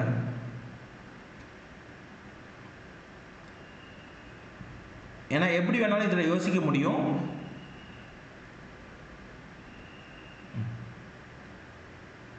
ஓகே, நிறைய பேர் சி கெஸ் பண்றீங்க. ஏற்கனவே நம்ம வந்து சர்க்குலர் மோஷன் டாபிக் நடத்தும் போது சொல்லியிருக்கிறேன், ஒரு பாடி வந்து பார்த்தீங்கன்னா வட்டப்பாதையில் மூவ் ஆகுது, சர்க்குலர் பாத்தில் மூவ் ஆகும்போது இவங்க கொடுத்துருக்கிறது கான்ஸ்டன்ட் ஸ்பீடு தான், ஸ்பீடு கான்ஸ்டன்டாக தான் இருக்குது. இப்போ 5 மீட்டர் பெர் செகண்ட்னா அதே 5 மீட்டர் பெர் செகண்ட் தான் சுற்றிக்கிட்டே இருக்கும், அதில் எந்த பிரச்சனையும் இல்லை. ஆனால் அவங்க கொடுத்துருக்கிறது இட்ஸ் வெலாசிட்டி ரிமைன்ஸ் கான்ஸ்டன்ட்னு கொடுத்துருக்காங்க. ஒரு பொருள் வட்டப்பாதையில் மூவ் ஆகிட்டு இருக்கும்போது திசை வேகம் மாறாமையாக இருக்கும். சர்க்குலர் பாத்தில் போயிட்டு இருக்குதுன்னா திசை மாறாமல் இருக்குமா, திசை மாறிக்கிட்டே இருக்குமா? திசை மாறுச்சுன்னா மட்டும்தான் அது சர்க்குலர் பாத்து. திசை மாறாமல் ஸ்ட்ரைட்டாக போயிருமே, 5 மீட்டர் பெர் செகண்டில் கான்ஸ்டண்ட்டாக போயிடுச்சு அப்படின்னா அது ஸ்ட்ரைட்டாக தான் போகும். அப்போ கான்ஸ்டன்ட் ஸ்பீடுன்னு கொடுத்துருக்காங்கன்னா அதுக்கு அர்த்தம் வந்து பார்த்தீங்கன்னா வெலாசிட்டி கான்ஸ்டன்ட் இல்லை. அவ்வளோ ஈஸியாக கொஸ்டின் கேட்பாங்களா என்ன? திசை வேகம் மாறலி அப்படிங்கிறது கிடையாது, சரியா? இந்த ஆப்ஷனை கெஸ் பண்ணுறீங்க, இந்த ஆப்ஷன் தப்பு. வேகம் மாறினா 5 மீட்டர் பெர் செகண்ட் தான், ஆனால் திசை மாறிக்கிட்டே இருக்குமே, வெலாசிட்டி மாறிக்கிட்டே இருக்குமே. ஸோ சி அப்படிங்கிறது கிடையாது, ரைட்டா? Acceleration is no acceleration is produced in it அப்படின்னு சொல்லிட்டு இருக்கு. ஏ 0வா இருக்குமான்னு கேட்குறாங்க. ஆப்வியஸாக அதுவும் கிடையாது. ஒரு வட்டப்பொருள், ஒரு பொருள் வந்து பார்த்தோம்னா சர்க்குலர் ஆப்ஜெக்டில் சுற்றணும்னா அதுக்கு குறைஞ்சபட்சம் இந்த சென்ட்ரிபீட்டல் ஆக்சலரேஷன் தேவை. என்ன ஆக்சலரேஷன் தேவை? சென்ட்ரிபீட்டல் ஆக்சலரேஷன் தேவை, மைய நோக்கு முடுக்கம். இது ஒன்று இருந்துச்சுன்னா தான் அது சுற்றும். ஸோ இதுவும் வந்து பார்த்தோம்னா கிடையாது. சரியா? ஆக்சலரேஷனே இல்லை அப்படின்னு சொல்றது தப்பு. வட்டப்பாதையில் சுத்துச்சுன்னா திசைவேகம் மாறும். திசைவேகம் மாறுறதுனால ஆக்சலரேஷன் இருக்கும். சரியா? முடுக்கம் இருக்கும். வெலாசிட்டி மாறுறதால ஆக்சலரேஷன் இருக்கும். சரி, டி கெஸ் பண்ணாமா, ஃபோர்ஸே இல்லைன்னு சொல்லிட்டு கெஸ் பண்ணாமா? இது ரொம்ப தப்பான ஆன்சர். ஃபோர்ஸே இல்லைன்னா அது எப்படி வட்டத்தில் சுற்றிட்டு இருக்கும்? mv²r தேவை இல்லையா? சென்ட்ரிபிட்டல் ஃபோர்ஸ் mv²r தேவை. அப்போ இந்த மூணுமே கன்ஃபார்மாக வராது. இந்த மூணுமே கன்ஃபார்மாக வராது. அப்போ ஃபர்ஸ்ட் ஒன் வருமா? வரும். அது வந்து பார்த்தீங்கன்னா நகரவே இல்லை. அது நகர மாதிரி எங்கேயுமே சுச்சுவேஷன் கொடுக்கல. வட்டத்திலே அப்படியே சுற்றிக்கிட்டு இருக்குது அப்படின்னா அதில் எந்த வேலையும் செய்யப்படவில்லை. இப்போ நீங்கள் உங்கள் சேரில் உட்கார்ந்துட்டு இருக்கிறீங்க. சேருக்கு நீங்கள் ஒரு ஃபோர்ஸ் கொடுத்துட்டு இருக்கிறீங்க. ஆனால் ஒர்க் பண்ணுறீங்களான்னு கேட்டால் கிடையாது. ஏன்னா ஃபோர்ஸ் கொடுத்தா மட்டுமே வந்து பார்த்தீங்கன்னா வேலை பண்ணிட்டோம் அப்படிங்கிறது அர்த்தம் இல்லை. ஃபோர்ஸ்னால எவ்வளவு டிஸ்பிளேஸ்மெண்ட் நடந்திருக்குது அப்படிங்கிறது முக்கியம். சரியா? ஸோ இங்கே கொடுக்கக்கூடிய ஃபோர்ஸ் வந்து பார்த்தீங்கன்னா இங்கே கொடுக்கக்கூடிய ஃபோர்ஸ் எப்படி இருக்கும்?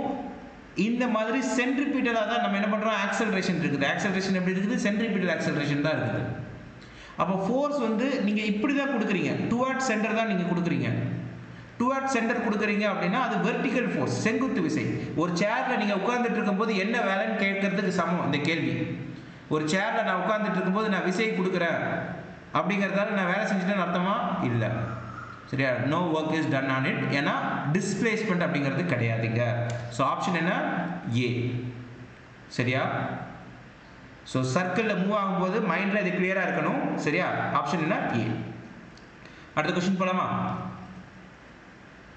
இதில் யாருக்காச்சும் டவுட் இருக்கா? ஏதாவது டவுட்ஸ் இருந்துச்சுன்னா சாட் பாக்ஸில் சொல்லுங்கள்.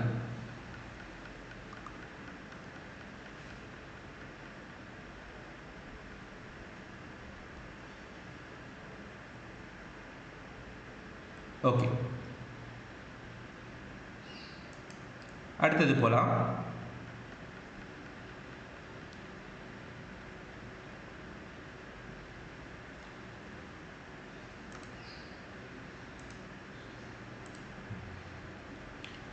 A particle of 5 mass at rest suddenly breaks on its own into 3 fragments.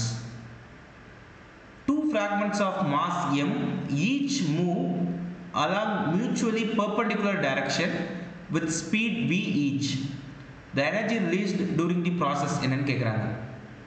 அதாவது a particle of mass 5m இருக்குது.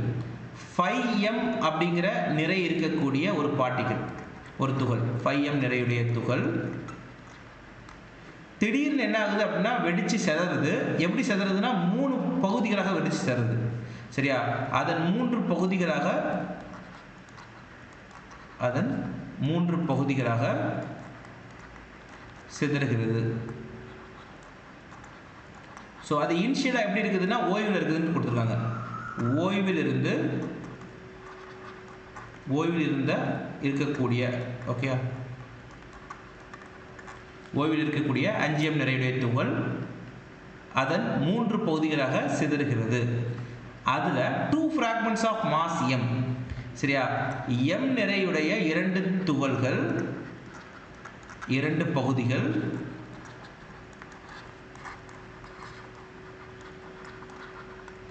fragments of mass m move along mutually perpendicular direction with speed v. சரியா? 2 பகுதிகள் வந்து பாத்தீங்கன்னா v என்ற திசை வேகத்தில் செங்குத்தாக நகர்கின்றன. ஒன்றுக்கொன்று செங்குத்தாக நகர்கின்றன.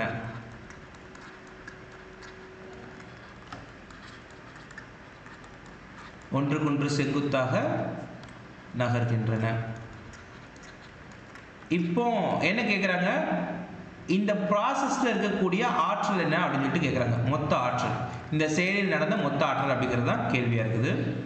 ஸோ ஈஸியான கேள்வி தான். 5m இருக்குது. முதல்ல வந்து பார்த்தோன்னா அதோட நிறை எப்படி இருக்குது? 5m இருக்குது.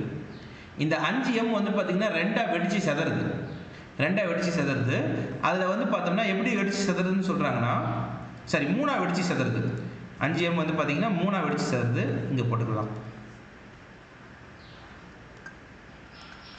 3 பகுதிகளை வெடிச்சு தருது.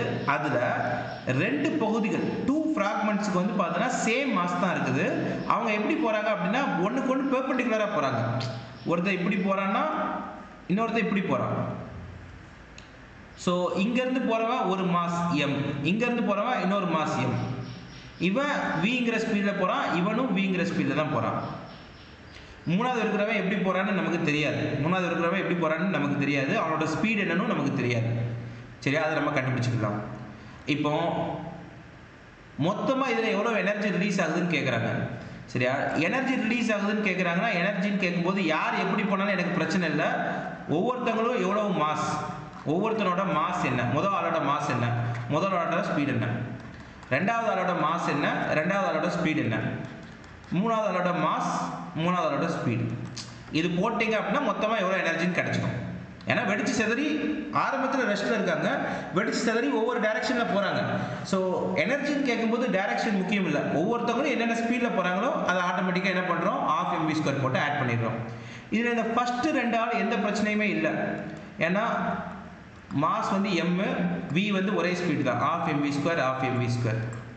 இந்த மூணாவது இருக்கிறான் பார்த்தீங்களா, அவனுக்கு தான் மாஸும் வெலாசிட்டியும் நமக்கு தெரியாது. அதுலேயும் மாஸை கண்டுபிடிக்கிறது ரொம்ப ஈஸி. மொத்தமாக 5 m இருக்குது.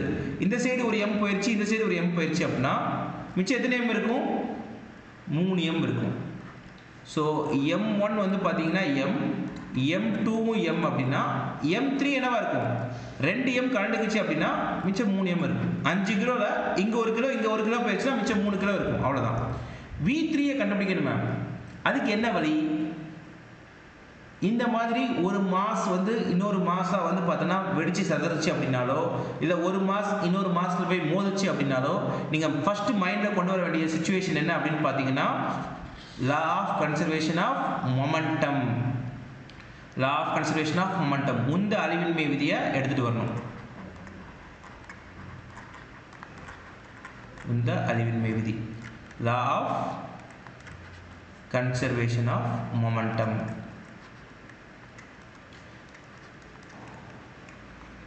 ஸோ ஆரம்பத்தில் இதுக்கு மொமெண்டமே கிடையாது, ஏன்னா ரெஸ்ட்டில் இருந்துருக்குது, ஓய்வில் இருக்குது. வெடிச்சு செதறினதுக்கப்புறம் ஒருத்தர் ஒரு டைரக்ஷனில் போகிறான், இன்னொருத்தர் இன்னொரு டைரக்ஷனில் போகிறான். ஆனால் மொமெண்டம் எழுதும்போது டைரக்ஷன் முக்கியம் இல்லையா, டைரக்ஷன் முக்கியம். இப்போ மூணாவது இருக்கிறவன் எப்படி போகிறான்னு தெரியாது நமக்கு. சரி, இப்போ டைரக்ஷன் எப்படி கன்சிடர் பண்ணுறது? இப்போ வந்து பார்த்தீங்கன்னா இந்த மாஸை பற்றி ஒரி பண்ணிக்க தேவையில்ல, 2 பேருக்கும் ஒரே மாஸ் தான். வெலாசிட்டி வந்து ஒரு வெலாசிட்டி இப்படி இருக்குது, இன்னொரு வெலாசிட்டி இப்படி இருக்குதுன்னா இது ரெண்டுக்கும் ரிசல்டன்ட் டைரக்ஷன் எதுன்னு பார்க்கணும். இது ரெண்டுக்கும் நிகர திசை இது. ஒரு வெலாசிட்டி இப்படி போகுதுன்னா இன்னொரு வெலாசிட்டி இப்படி போகுதுன்னா இது ரெண்டுக்கும் நெட் என்ன அப்படின்னு பார்த்தீங்கன்னா இது எப்படி கண்டுபிடிக்கிறது, பித்தாகரஸ் தியரத்தை யூஸ் பண்ணி ஈஸியாக கண்டுபிடிச்சிடலாம். √v² + v², அப்போ √2 × v. எப்படி போட்ட, ஹரிசாண்டலோட ஸ்கொயர் ப்ளஸ் வெர்டிகலோட ஸ்கொயர். 2 பொருள் வந்து வெர்டிகலாக செயல்படுச்சு அப்படின்னா ரிசல்டன்ட் கண்டுபிடிக்கிறது ஈஸி. இதுக்கு நேர ஆப்போசிட்டில் தான் மூணாவது இருக்கிறவங்க போவான். ஏன்னா மொத்தமாக வந்து பார்த்தீங்கன்னா 3 பேரோட டைரக்ஷனே ஆட் பண்ணிங்கன்னா 0 வரணும். மொத்தமாக 3 பேரோட டைரக்ஷனை ஆட் பண்ணிங்கன்னா என்ன வரணும், வெலாசிட்டி ஆட் பண்ணிங்கன்னா 0 வரணும். வெலாசிட்டியோட 3 டைரக்ஷனை ஆட் பண்ணிங்கன்னா 0 வரணும். அப்போ மொதல் 2 இருக்கிறவன் இப்படி தான் போகிறாங்கன்னு தெரிஞ்சிருச்சுன்னா இவங்க 2 பேரோட ரிசல்டன் இப்படி போகும். இதுக்கு நேர ஆப்போசிட்டில் தான் வந்து பார்த்தீங்கன்னா மூணாவது இருக்கிறவன் கண்டிப்பாக போயாகணும். சரியா, அப்போ இதை எப்படி நான் கண்டுபிடிக்கிறது? இப்போ நான் இவங்க 2 பேரையும் மட்டும் எடுத்துக்கிறேன். முந்த அழிவின்மை விதியில் யார் எடுத்துக்கிறேன், இதை தனியாக எடுத்துக்கிறதா, இதையும் இந்த √2v-யையும் இந்த 3m-ஐயும் மட்டும் எடுத்துக்கிறேன். இந்த √2v யாருக்கு அப்படின்னு பார்த்தீங்கன்னா 2 மாஸுக்கு, m-க்கும் சேர்ந்து √2v தான்.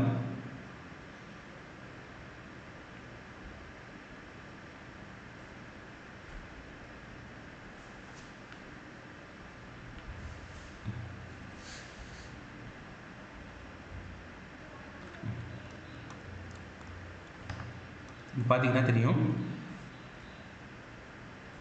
m × √2v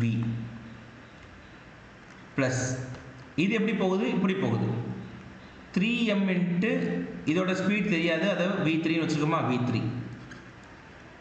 இதிலிருந்து நீங்கள் என்ன கண்டுபிடிக்க முடியும், v3 = என்னன்னு உங்களால் சொல்ல முடியும். v3 = என்ன வரும், மைனஸ் ஆஃப், சரியா? ஏன்னா மைனஸ் எதுக்கு வருதுன்னா இதுக்கு ஆப்போசிட் டைரக்ஷன் இருக்குங்கிறதால மைனஸ் வருது. ஸோ நீங்கள் மைனஸை பற்றி ஒரி பண்ணணுங்கிற அவசியம் இல்லை. √2m by √2mv by 3m. அப்போ m கேன்சல் ஆயிடுச்சுன்னா √2v/3, √2v/3. ஸோ அப்போ இது ½ mv², இது ½ mv², ரெண்டும் சேர்ந்து ஒரு mv², சரியா? ரெண்டும் சேர்ந்து mv² ஆயிரும். இது ½ × 3 × m × vக்கு பதிலாக நீங்கள் என்ன பண்ணலாம், v² பண்ணணும் இல்லையா? இதை ஸ்கொயர் பண்ணணும். √2v/3 ஓட ஸ்கொயர். அப்போ √2 ஸ்கொயர் பண்ணால் 2, v ஸ்கொயர் பண்ணால் ஸ்கொயர், 3 ஸ்கொயர் பண்ணால் 9. ஸோ இதான் ஆன்சர். இப்போ இந்த 2 கேன்சல் ஆயிரும், இந்த 3 இந்த 9 கேன்சல் ஆயிடுச்சுன்னா mv² + mv²/3, mv² + mv²/3, சரியா? ஸோ எல்சிஎம் எடுத்திங்கன்னா 4mv²/3, ஆன்சர் டி. ஸோ நீங்கள் இங்கே யூஸ் பண்ண வேண்டிய ரூல் என்ன, இவங்க ரெண்டு பேருக்கும் ரிசல்டன்ட் வெலாசிட்டி எதுன்னு பார்க்கணும், சரியா? தென் இதோட மொமெண்டம், இந்த √2vக்கு என்ன மொமெண்டம் இருக்குது, m × √2v. ஏன்னா ரெண்டு பேரோட மாசும் என்ன, ஏதாவது ஒன்று எடுத்துக்கிட்டா போதும் இல்லையா? ரெண்டு பேரும் நெட்டாக இப்படி மூவ் ஆகிற மாதிரி தான் கணக்கு, ரெண்டு பேரும் சேர்ந்து இவ்வளோ வெலாசிட்டியில் மூவ் ஆகிற மாதிரி தான் கணக்கு. அப்போ m × √2v, இதுக்கு ஆப்போசிட் டைரக்ஷனில் மூணாவது பேலன்ஸ் இருக்கக்கூடிய தேர்ட் மாஸ் போகும், 3m × v3. So which must be equal to 0. அதுலேருந்து v3 கண்டுபிடிக்கிறீங்க, v3 கண்டுபிடிச்சிட்டிங்கன்னா இதை வேலை முடிஞ்சிருச்சு. ஸோ இந்த கொஸ்டினில் ஒரே ஒரு விஷயம் என்னென்னா, வெலாசிட்டி ஆஃப் தேர்ட் மாஸ் என்னன்னு கண்டுபிடிக்கிறோம். அதுக்கு மாஸ் கண்டுபிடிக்கிறது கூட ஈஸி, வெலாசிட்டி கண்டுபிடிக்கணும். வெலாசிட்டி கண்டுபிடிக்கும் போது டைரக்ஷனை கன்சிடர் பண்ணி கண்டுபிடிக்கணும், அதுதான் ஒரே ஒரு விஷயம், வேறு எதுவுமே இல்லை.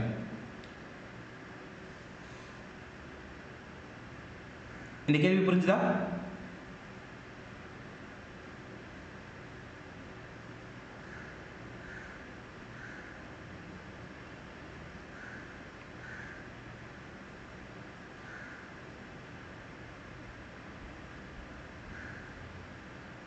chat box पर சொல்லுங்க இந்த கேள்வி புரியுதான்னு.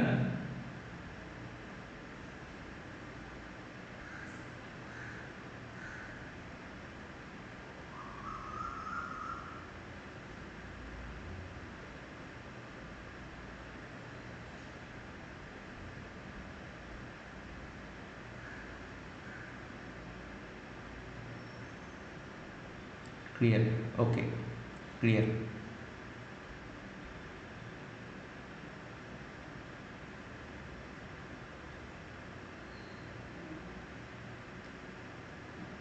ஓகே, இப்போ அடுத்த क्वेश्चन போலாம்.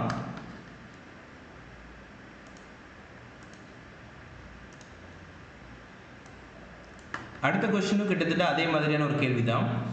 A body of mass 4m is lying in xy plane at rest. It suddenly explodes into 3 pieces.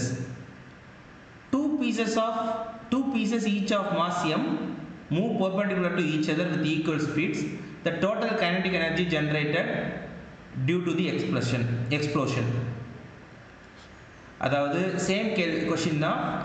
4m mass இருக்கக்கூடிய ஒரு ஆப்ஜெக்ட் வந்து பார்த்தீங்கன்னா என்ன ஆகுது, வெடிச்சு செதறது. தமிழ் எழுதல, ஏன்னா அதே கேள்வி தான். XY தளம்னு சொல்லிட்டாங்க, அது பிரச்சனை இல்லை. X axis, Y axis. இதில் ரெண்டு பீஸ் வந்து பார்த்தீங்கன்னா எம்ங்கிற மாஸ் இருக்கக்கூடிய ரெண்டு பீஸ் வந்து பார்த்தீங்கன்னா ஒரே டைரக்ஷனில் இப்படி போகுது, m × v, m × v, சரியா? இப்போ மூணாவது ஆளோட இது கொடுக்கல. ஸோ மூணாவது ஆளோட இதை என்ன பண்ணணும், நம்ம கண்டுபிடிக்கணும் இல்லையா?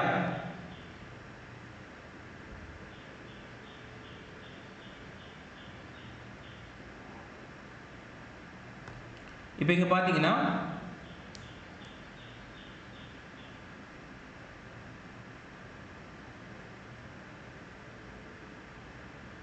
இந்த v, இந்த v, இது ரெண்டுக்கும் ரிசல்டன்ட் வெலாசிட்டி என்ன, root of as usual v² + v² which is equal to √2 × v வரப்போகுது.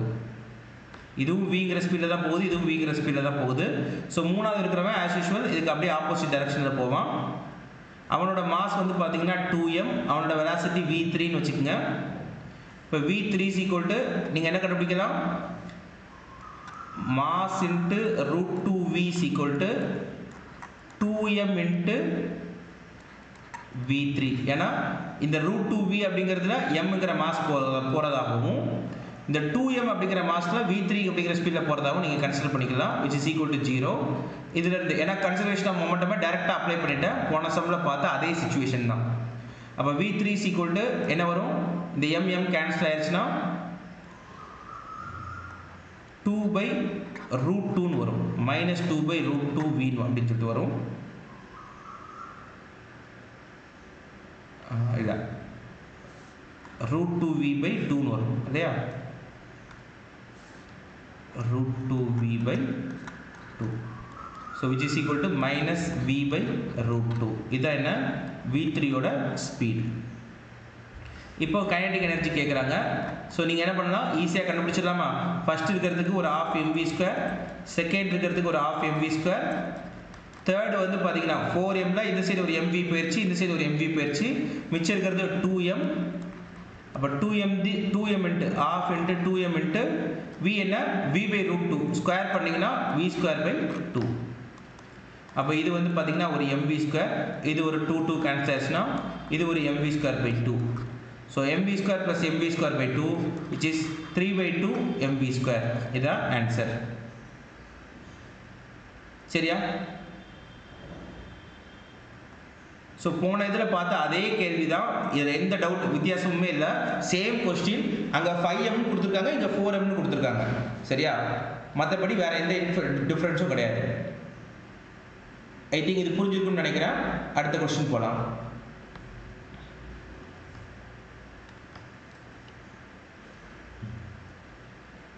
சரி, an engine pumps water continuously through a hose. ஒரு இன்ஜின் இருக்குது சரியா, அந்த இன்ஜின் என்ன பண்ணுது அப்படின்னு பார்த்தீங்கன்னா ஹோஸ் வழியா, ஹோஸ்னா குழாய் வழியா வந்து பார்த்தீங்கன்னா ஒரு பைப் வழியா வந்து என்ன பண்ணுது அப்படின்னா தண்ணியை தொடர்ச்சியாக பம்ப் பண்ணிட்டு இருக்குது. ஒரு இயந்திரம் ஒரு குழாயின் வழியாகன்னு வச்சுக்கோங்களேன், ஒரு குழாயின் வழியாக தண்ணீரை தொடர்ச்சியாக உறிஞ்சுகிறது.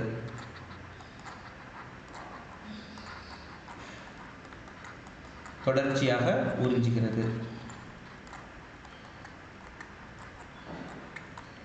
Water leaves the hose with a velocity v and m is the mass per unit length of water jet. அதாவது வாட்டர் வந்து பார்த்தீங்கன்னா அந்த ஹோஸ்ல இருந்து, இதுதான் அந்த ஹோஸ் அப்படின்னா, இந்த ஹோஸ்ல இருந்து வந்து பார்த்தோன்னா தண்ணி வந்து பார்த்தீங்கன்னா விங்கிற ஸ்பீடில் போகுதுன்னு சொல்லியிருக்காங்க. தண்ணீர் v என்ற திசை வேகத்தில் பைப்பிலிருந்து குழாயிலிருந்து வெளியேறுகிறது.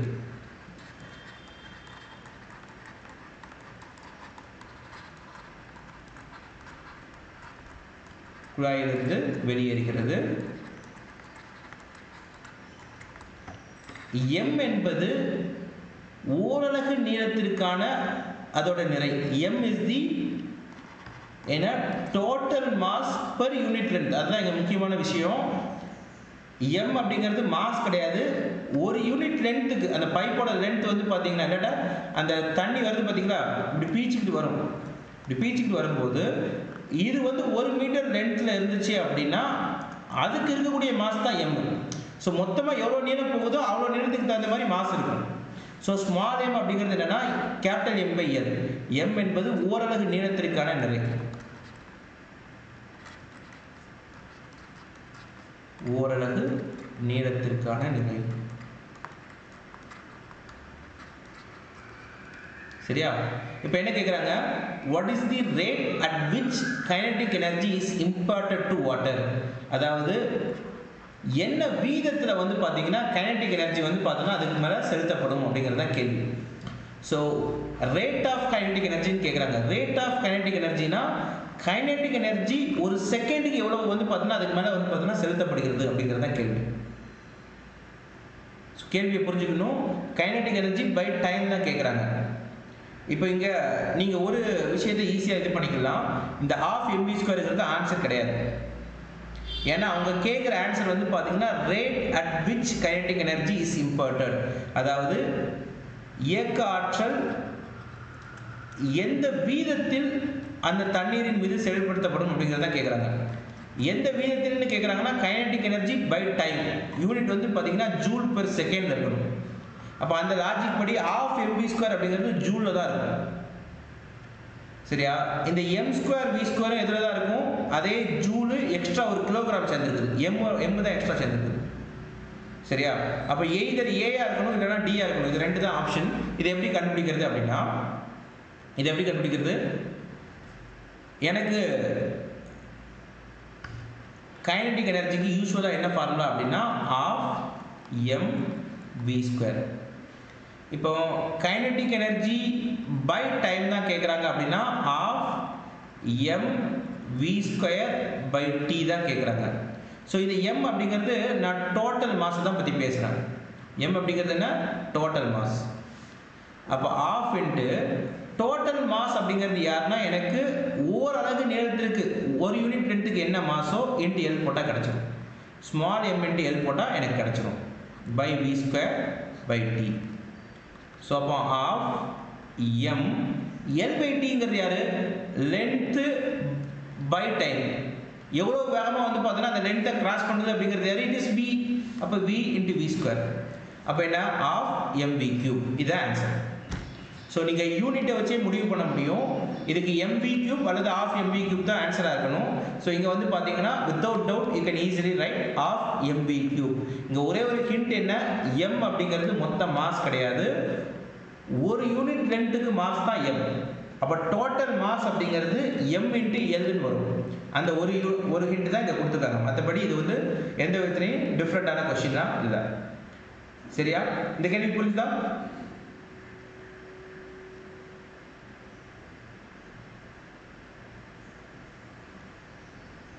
இந்த கேள்வி கிளியரானு சொல்லுங்க.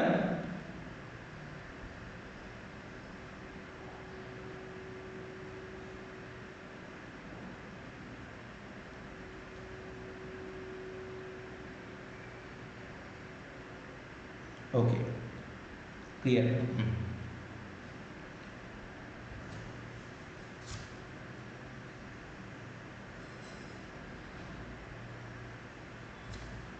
சரி, இப்போ அடுத்த கேள்வி போலாம்.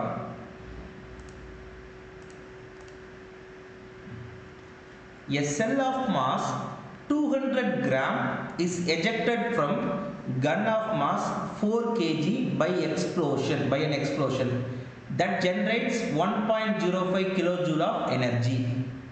So கேக்குறது the initial velocity of shell என்னன்னு கேக்குறாங்க. ரொம்ப ஈஸியான கேள்வி. ஷெல்னா ஒரு குண்டுன்னு வச்சுக்கலாம். 4 கிலோகிராம் நிறையுள்ள துப்பாக்கியிலிருந்து வெளிப்படும் 4 கிலோகிராம் நிறையுள்ள துப்பாக்கியிலிருந்து வெளிப்படும் சரியா 200 கிராம் நிறையுடைய குண்டானது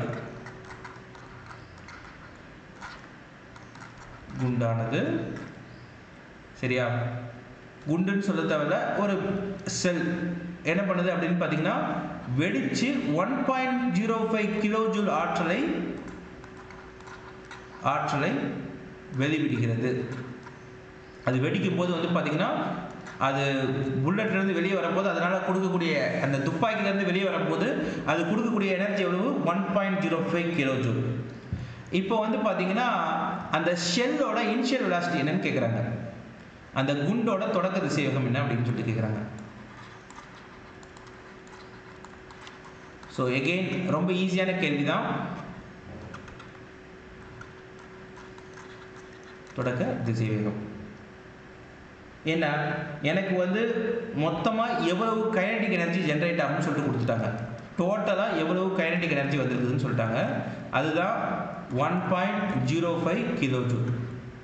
இப்போ இந்த கைனடிக் எனர்ஜி அப்படிங்கிறது முதல்ல எங்கேருந்து வருது அப்படின்னு பார்த்தீங்கன்னா 2 பேர் வருவாங்க. கன்னு, இன்னொன்று ஷெல்லு, துப்பாக்கி, குண்டு. இப்போ துப்பாக்கிக்கு வந்து பார்த்தீங்கன்னா நான் கேபிட்டல் எம்னு மாஸ்ன்னு வச்சுக்கிறேன் சரியா, கேபிட்டல் எம் அப்படிங்கிறத மாஸ்ன்னு வச்சுக்கிறேன்.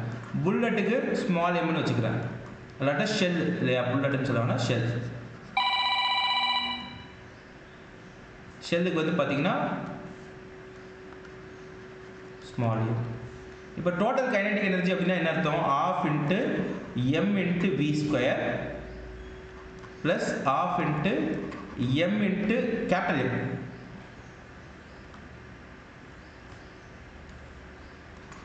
கேபிட்டல் எம் இன்ட்டு வி டேஷ்னு வச்சுக்கலாமா? இதோட ஸ்பீடை வந்து பார்த்தோன்னா வி டேஷ்னு வச்சுக்கிறேன், இதோட ஸ்பீடை வின்னு வச்சுக்கிறேன். ஏன்னா அதான் கேட்குறாங்க எனக்கு. 1.05 கிலோ ஜூல் அப்படின்னா 1050 ஜூலுக்கு மாற்றிக்கிறோம்.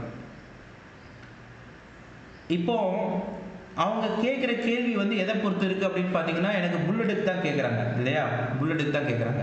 அப்போ நான் எனக்கு இந்த வி டேஷ் எனக்கு தெரியாது. ஆனால் அவங்க வந்து எம் கொடுத்துட்டாங்க, ஸ்மால் எம் கொடுத்துட்டாங்க, எல்லாமே கொடுத்துட்டாங்க. இந்த வி டேஷ் தான் தெரியாது. இந்த வி டேஷ் கண்டுபிடிக்கிறதுக்கு நம்ம யூஸ் பண்ணுறது என்ன? எப்போவுமே வெலாசிட்டி கண்டுபிடிக்கிறோம்னா நம்ம யூஸ் பண்ணுறது law of conservation of momentum. உந்த அழிவின்மை விதியை பயன்படுத்திட்டிங்கன்னா வேலை முடிஞ்சிருச்சு. உந்த அழிவின்மை விதி என்ன?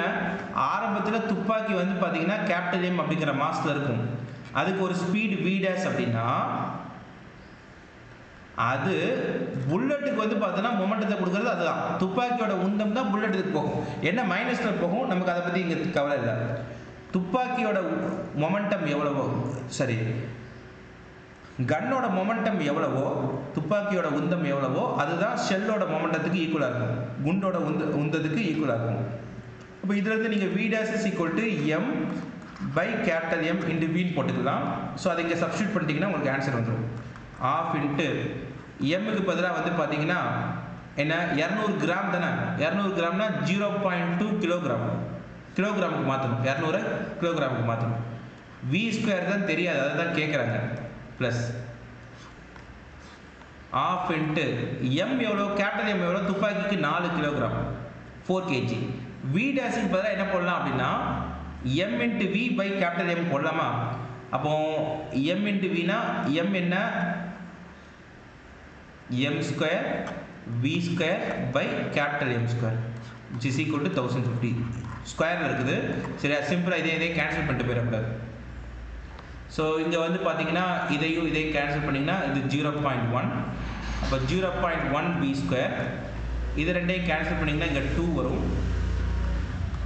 இது ரெண்டையும் கேன்சல் பண்ணிங்கன்னா இங்கே 2 வரும். அப்போ 2 எம் அப்படிங்கிறது வந்து பார்த்தீங்கன்னா again 0.2. So 0.2 into 0.2. Capital M அப்படிங்கிறது 4. அப்போ 4 into 4 V square equal to 1050. சரியா? ஸோ இதில் வந்து பார்த்தீங்கன்னா நீங்கள் மல்டிப்ளை பண்ணி கேன்சல் பண்ணணும். 2 இன்ட்டு 0.2 அப்படிங்கிறது 0.4. 0.4 இன்ட்டு 0.2 அப்படிங்கிறது 0.8. ஸோ அப்போ என்ன வருது அப்படின்னு பார்த்தீங்கன்னா 0.08 பை 16 வருது. ஸோ கேன்சல் பண்ணிங்க அப்படின்னா இதை 8 into 10 to the power of -2 by 16 எழுதிக்கலாம். So 0.1 V square plus 8 by 16 அப்படிங்கிறது என்னென்னா 0.5. 0.5 into 10 to the power of -2 V square is equal to 1050. அப்போ இதிலிருந்து வி ஸ்கொயரை காமனாக எடுத்துட்டீங்க அப்படின்னா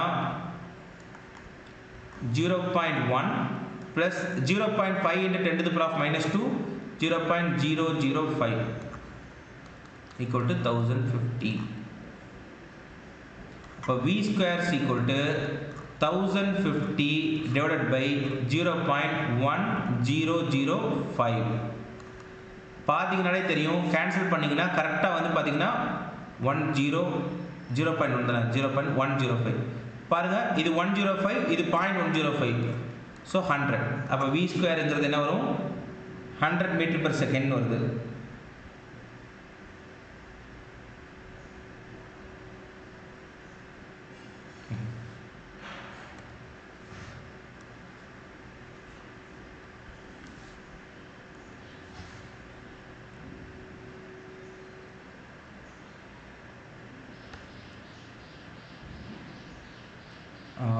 இது 0.2 into 0.2 0.4 4 into 4 16 v square காமனாக எடுத்திருக்கோம். So 1050 divided by 0.1 just addition ஏதாச்சும் 2 into 2 0.4 0.4 into 2 0.08. So 8 into 10 to the power of minus 2 by 16 இருக்குது. So 0.5 into 10 to the power of minus 2, 0.5னா 0.005. ஸோ 0.1ஐயும் 0.005ஐயும் ஆட் பண்ணிங்க அப்படின்னா 0.1005. ஓகே, 0.1005. ஸோ இதை நீங்கள் எப்படி எழுதிக்கலாம் அப்படின்னு பார்த்தீங்கன்னா 1.005 into 10 to the power of minus 1.004 of 10 to the power of minus 1 எழுதிக்கலாம். ஸோ இதை கேன்சல் பண்ணிங்கன்னா அப்ராக்சிமேட்டாக இங்கே 10 to the power of 3, இதுக்கு கீழே ஒரு 10 to the power of minus 1, அப்போ 10 to the power of 4 வரும். So v square is equal to 10 to the power of minus 4, v is equal to என்ன வரும் 100 meter per second. So just இங்கே numerical calculation மட்டும் கொஞ்சம் கரெக்டாக போட்டிங்க அப்படின்னா ஆன்சர் 100 meter per second வந்துடும். சரியா? ஸோ ஈஸியான கேள்வி தான். நம்ம யூஸ் பண்ணக்கூடிய லாஜிக் என்ன, புல்லட்டோட மொமெண்டமும் செல்லோட மொமெண்டமும் கன்னோட மொமெண்டமும் ஈக்குவலாக இருக்கும், குண்டோட உந்தமும் துப்பாக்கியோட உந்தமும் சமமாக இருக்கும். அதுலேருந்து துப்பாக்கியோட குண்டோட திசைவேகம் என்னன்னு கண்டுபிடிச்சிட்டு, துப்பாக்கியோட திசைவேகம் கன்னோட வெலாசிட்டி என்னன்னு கண்டுபிடிச்சிட்டு அதை இங்கே தூக்கி சப்ஸ்டியூட் பண்ணிட்டீங்க அப்படின்னா, டோட்டல் கைனடிக் எனர்ஜியில் சப்ஸ்டியூட் பண்ணிட்டீங்க அப்படின்னா ஆட்டோமேட்டிக்காக என்ன கிடச்சிரும், செல்லோட வெலாசிட்டி கிடச்சிரும். சரியா? குண்டோட தொடக்க திசைவேகம் அப்படிங்கிறது கிடச்சிரும். இந்த கேள்வி புரிஞ்சுதான்னு சொல்லுங்க.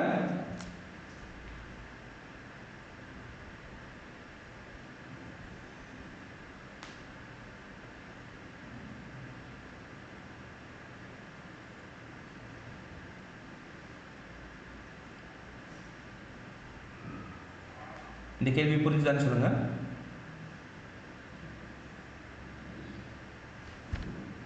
Okay, clear.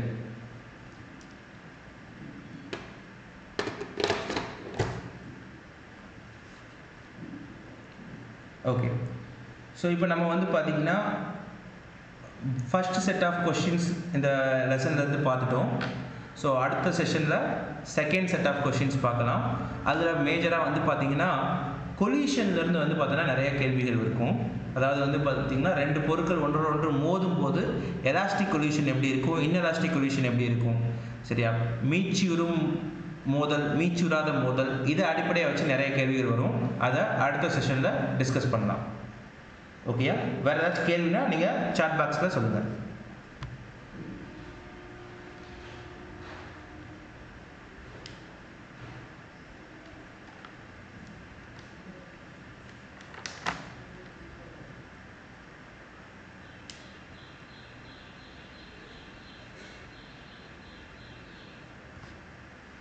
Okay, so thank you.